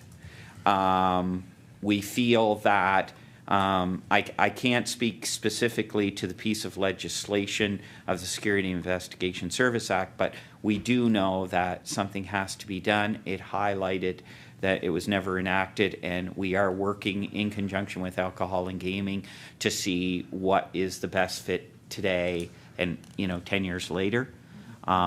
It's something we're taking serious, and it's I think what I would like to offer to the family is that we do know and we are taking this serious, and we're trying to rectify this. I recognize the Honourable Member for Halifax-Chebucto. Thank you, Madam Chair, and thank you, Minister, for that explanation. I take what you're saying to mean that that there has been something of a vacuum, and that the department is now now engaged in bringing forward things that will fill that vacuum. Is there any more that you can say about what the department will be bringing forward in terms of provisions, regulations, possible legislation on the subject of the act which had not been previously proclaimed? And I recognize the Honourable Minister of Justice. Yeah, I unfortunately I can't give a lot of details right now. What I do know is that, as I said, we are reviewing it. We have some very preliminary suggestions of what are coming forward, and I would anticipate that we're going to see that come forward sooner than later. I recognize the Honourable Member for Halifax-Chebucto. Thank you. So I certainly understand that you may not have the answer to this ready to hand, but can you say anything possibly about what form that might take? I mean, 13 years ago, the thought was that it would take the form of legislation. Are we thinking now that it might take the form of regulations in the different departments you've mentioned, or policy, or can we characterize a little the shape of what might be being brought forward? I recognize the Honourable Minister of Justice. Thank you. I think it would be premature to suggest anything one way or another. The discussions are whether or not it would be new legislation. There is a discussion going on around whether it would be regulations. There's discussions currently going on in regards to what department would be responsible for it. So it would really be premature to indicate one way or another. But we do know that it's a gap, and we are looking at fixing it. I recognize the Honourable Member for Halifax-Chebucto. Thank you. Then just going back to the aspect of bills not being proclaimed.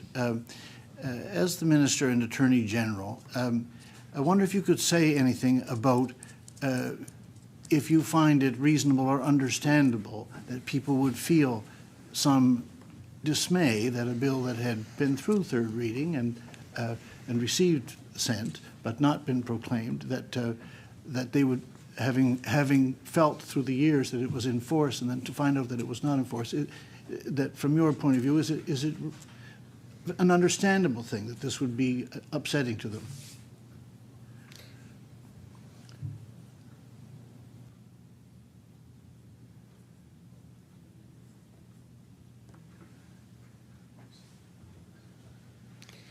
I recognize the Honourable Minister of Justice. So, once again, I wasn't there. I was on council at the time, but I was not in provincial government as an MLA at the time or in cabinet at the time, and I don't know why it wasn't passed why it wasn't passed to the Lieutenant Governor. I would agree that if somebody feels that something has happened a certain way, there's probably surprise and disappointment when they find out that there wasn't. And so now that we know that it was never proclaimed, we are trying to take action to fix it. I recognize the Honourable Member for Halifax-Chebucto. Well, I thank you for those comments. I was there part of the debate in 2010, and I was as surprised as the family to find that the conclusion of that debate had not issued in the new law. So I want to thank you for the explanation you've given and for your words of understanding towards the family that you directed earlier in answer to my colleague's question. So thank you. You're welcome. I recognize the Honourable Member for Halifax-Needham. Thank you, Madam Chair.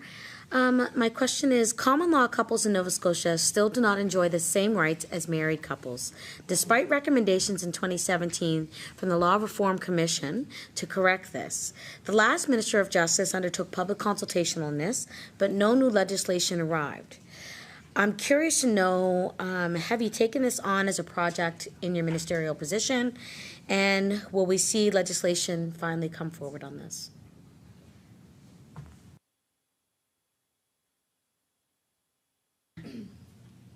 I recognize the Honourable Minister of Justice.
I recognize the Honourable Minister of Justice. Yes, thank you, Madam Chair, through you to the member.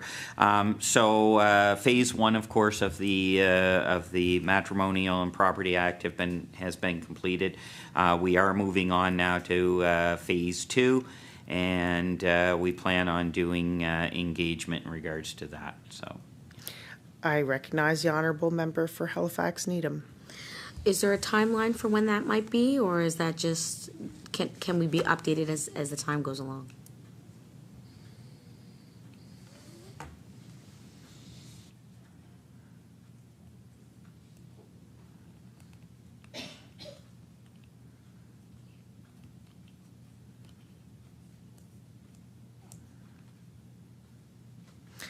I recognize the Honourable Minister of Justice. a couple of quick things. So I absolutely hate giving a time frame, because then you come back next year and say, well, we said this and this and this, and so you know, what I would offer is to answer the question. We're anticipating bringing forward proposed amendments in 2024. But once again, it's dependent on how everything else goes. And you know, what I will offer is the recommendations that came out today from the Mass Casualty Commission are pretty significant and pretty weighty, and they may push our timeframes on some things. So next year, don't say you said. If you're okay with that. I feel so bad, Madam Chair, for poor Toyin, because Toyin's like one of the smartest finance people I've ever met, and nobody's asking any finance questions or asking everything else. Toyin's sitting there with the whole book waiting for just sitting there going. Toyin, how are you? Thank you, Madam Chair. Toyin, how are you feeling this evening?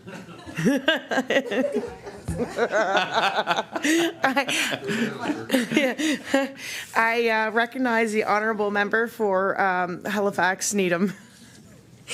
Thank you very much, and I appreciate the honesty in that. I mean, I will look back at this and I will ask, but you know that I will ask regardless, right? But not in that type of a way. It's just I understand the magnitude of this report coming forward. So my next question is, recently the department stated that it was committed, and you might have already answered this question, but so many questions have gone. So the department stated it was committed to introducing an African Nova Scotian Justice Action Plan. Will we see this come this year? And is the funding for the action plan coming out of the funding for the Justice Institute, or has it been otherwise funded in a different, in the budget?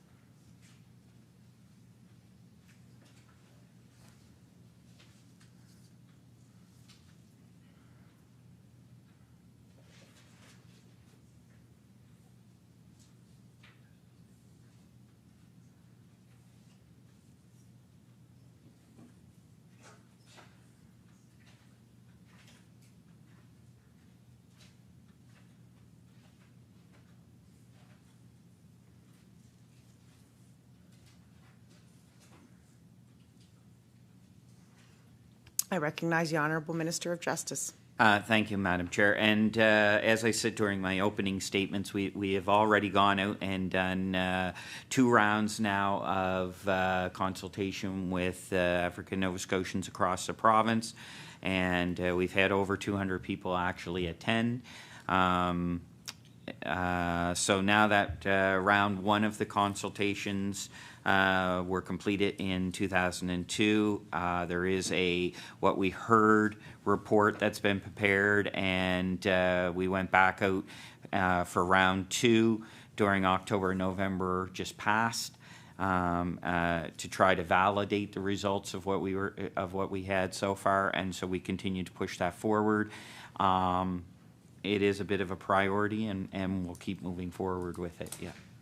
And I do want to recognize as well, if I could, just before I move on, is, you know, we have been working, as I've said before, with a number of community partners, and we certainly appreciate what they bring to the table as well. So we'll continue to work with them on this plan as well. I recognize the Honourable Member for Halifax Needham. Thank you, Madam Chair. And my second question was, is this coming out of existing funding for the Justice Institute, or is it otherwise funded in the budget?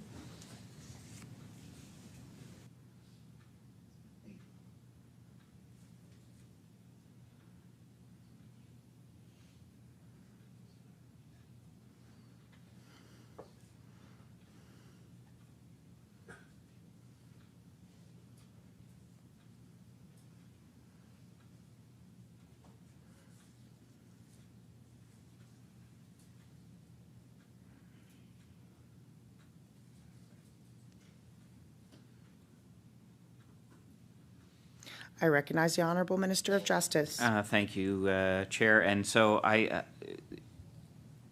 the intention, I guess, is to try to finish doing the consultation and get the plan together, and then they'll probably be, of course, looking to try to acquire some federal funding, and then the province at the time as well. So. I recognize the Honourable Member for Halifax Needham. Thank you, Madam Chair. Can we expect to see an African Nova Scotian policing strategy? And when can we see that?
I recognize the Honourable Minister of Justice.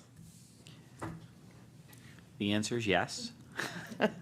And we're working with the African Nova Scotia Justice Institute and also with consultations with Ann Steepad too. So. I recognize the Honourable Member for Halifax Needham. Thank you, Madam Chair. Just made me think of something really, but anyways. My next question is, I've received complaints in my riding about police brutality and harassment. For example, there was a recent incident on a schoolyard with not young children, but teenagers, with a disproportionate police response, and specifically towards the young African Nova Scotian youth, and none towards the other youth that actually had ski masks on. I know that HRP is ultimately responsible, but what guidance or support does DOJ provide to ensure that police responses in community are proportionate and safe while also maintaining a positive relationship with communities?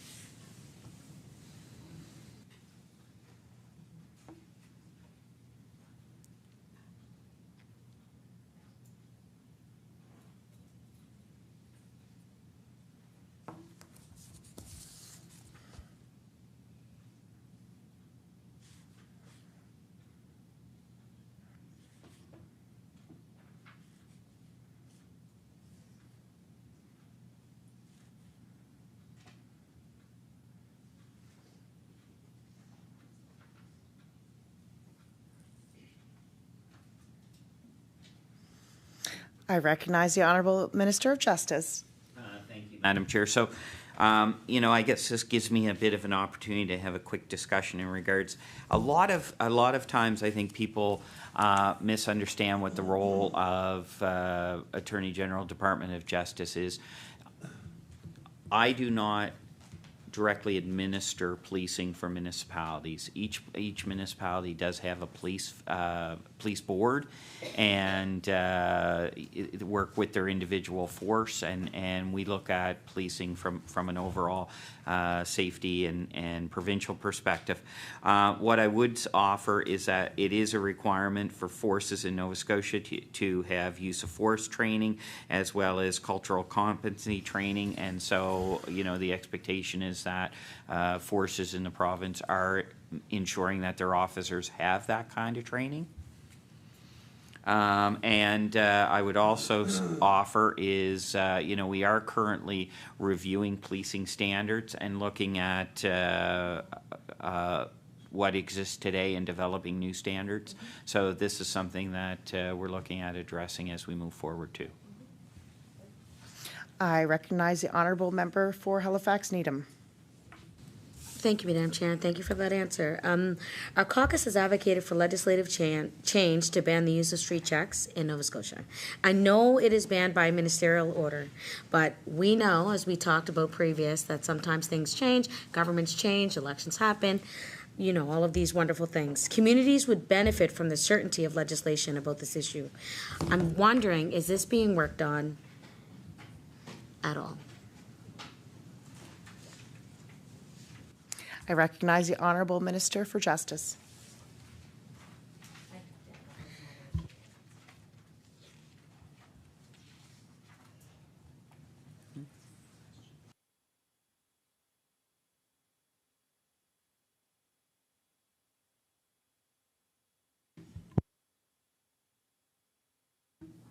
I recognize the Honourable Minister of Justice. With a reminder, we will be having a hard stop at 7:45, and that gives you time for your closing speech and for us to finish what we have to do here. So, thank you, Madam Chair. So, you're telling me to talk this out for 10 minutes? No. I would not do that to the member. I would not do that. No, that's right. So, I don't know if you were here. I remember the frustration when that happens. And I thank all the members here today. Have been very cordial and respectful. I think we've had a great discussion, and I appreciate that. What I would offer is we're not really considering looking at legislative changes right now. I mean, there is a ministerial directive. It's strong. It's legal binding under the Police Act, and police have to comply. So it would somewhat be redundant, so I'm not looking at that right now. I recognize the Honourable Member for Halifax Needham. Thank you, Madam Chair. I'm just saying that because when I come back, in the next election, I'll have to ask the same question as, hopefully, maybe, to yourself. But, Okay. just saying. Thank you for that. Yeah. I'm just saying, maybe on our side. My next question is, I'm sorry, I just you threw me right off there. It's all right. It's been some long days. Does the Department of Justice, and this is actually like maybe a financial question, does the Department of Justice have any contracts with five-star bailiffs? How much are the contracts for, and what are their services?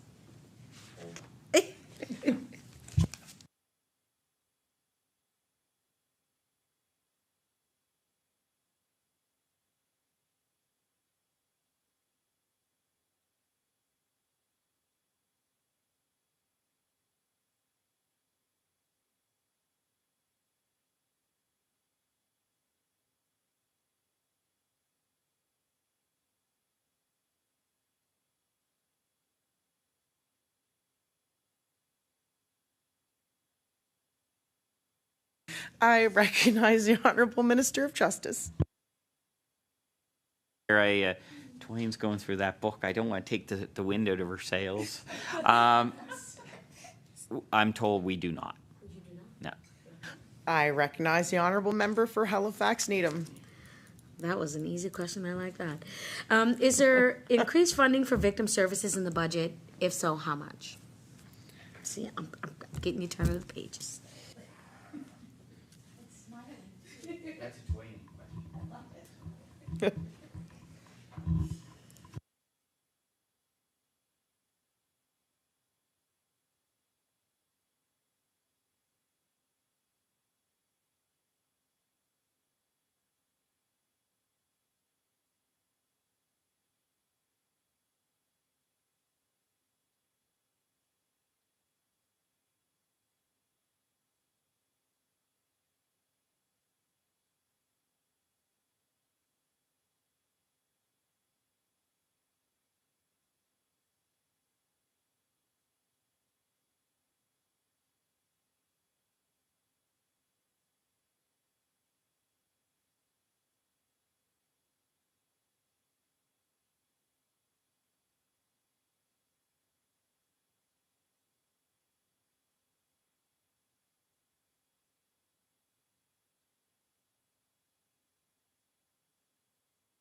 I recognize the Honourable Minister of Justice. Thank you very much, Madam Chair. And before I answer this one, I'm going to go back and in regards to the previous question, we don't use process servers in the province of Nova Scotia, I'm told, so we don't use any bail services like that. In regards to this current budget with victim services, there's none there right now, and part of that is because we were waiting to see what came out of the Mass Casualty Commission and whether or not we had to adjust for there. So we anticipate that there'll be some changes. So. Thank you. I recognize the honourable member for Halifax Needham. Thank you, Madam Chair. Advocates have asked for amendments to the Human Rights Act to add social disadvantage and systemic discrimination as protected grounds. Is this being considered? I'm sorry, Madam Chair, I missed that. Sorry, okay. I'm going to ask again. Advocates have asked for amendments to the Human Rights Act to add social disadvantage and systemic discrimination as protected grounds. Is this being considered?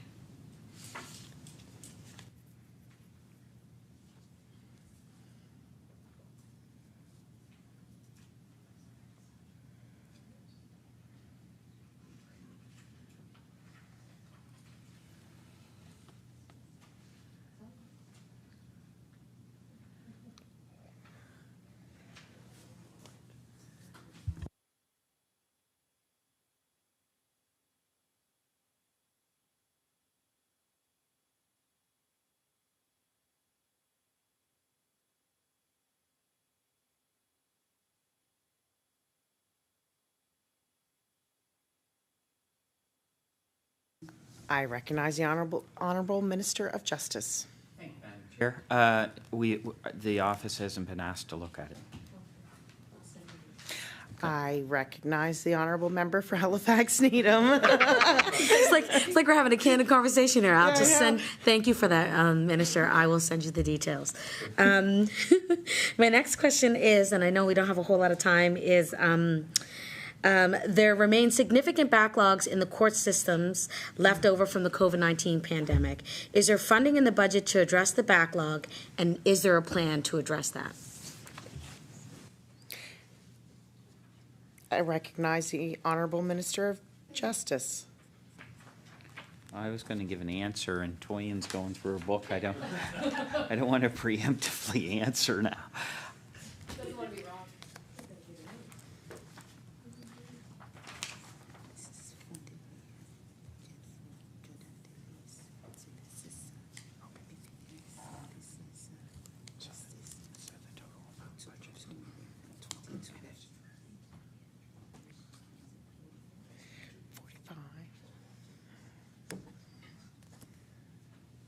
Madam Chair. I recognize. Thank you very much. Yeah, so 2 million. Yeah, and that's directly related to Jordan. And I know, Madam Chair, that we're almost going to go to about 2 my minutes. remark. Okay. Not rushing you. I'm sorry. I recognize the honourable member for Halifax Needham. Thank you very much, Madam Chair. And I will say that I do have a few other questions, but I can address them to you in at another time.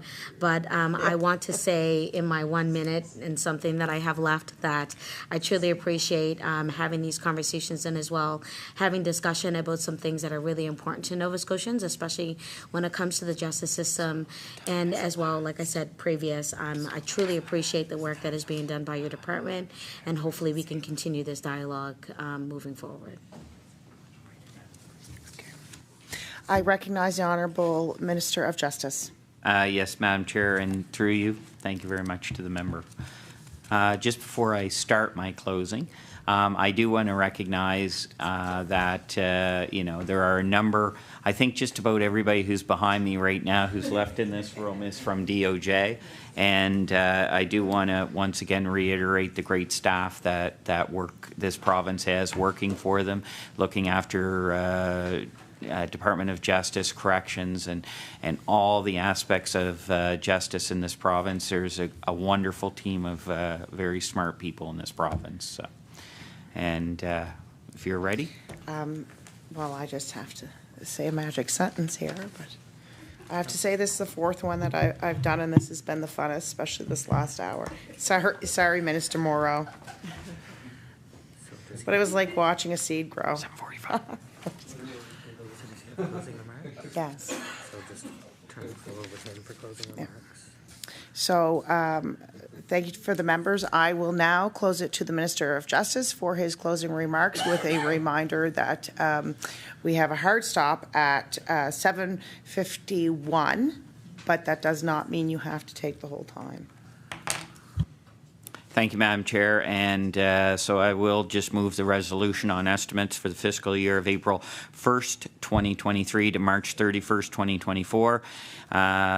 E12, resolved that the sum not exceeding $450,288,000 be granted to the Lieutenant Governor to defray expenses in respect of Department of Justice pursuant to the estimates. E19, resolved that a sum not exceeding $1,191,000 be granted to the Lieutenant Governor to defray expenses in respect to the Freedom of Information and Privacy Protection of Privacy Review Office pursuant to the estimate. E21, resolved that a sum not exceeding $2,997,000 be granted to the Lieutenant Governor to defray the expenses in respect to the Human Rights Commission pursuant to the estimate. E24, resolved that the sum not exceeding $442,000 be granted to the Lieutenant Governor to defray expenses in respects to Nova Scotia Police Complaints Commission pursuant to the estimates. And E33, resolved that a sum not exceeding $29,293,000 be granted to the Lieutenant Governor to defray the expenses respected to the Public Prosecution Service pursuant to the estimates. Do I move that? So moved. Thank you, Minister.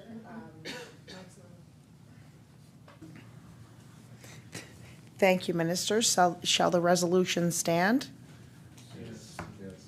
The resolutions are stood. With that being said, the time is now 7:47. That concludes the subcommittee's consideration of estimates for today. The subcommittee will resume consideration when the host again resolves into committee of the whole on supply. Please return to your seats in the legislative chamber. The committee of the whole must rise and report before the host concludes its business for the day. Adjourned. Okay. Thank you.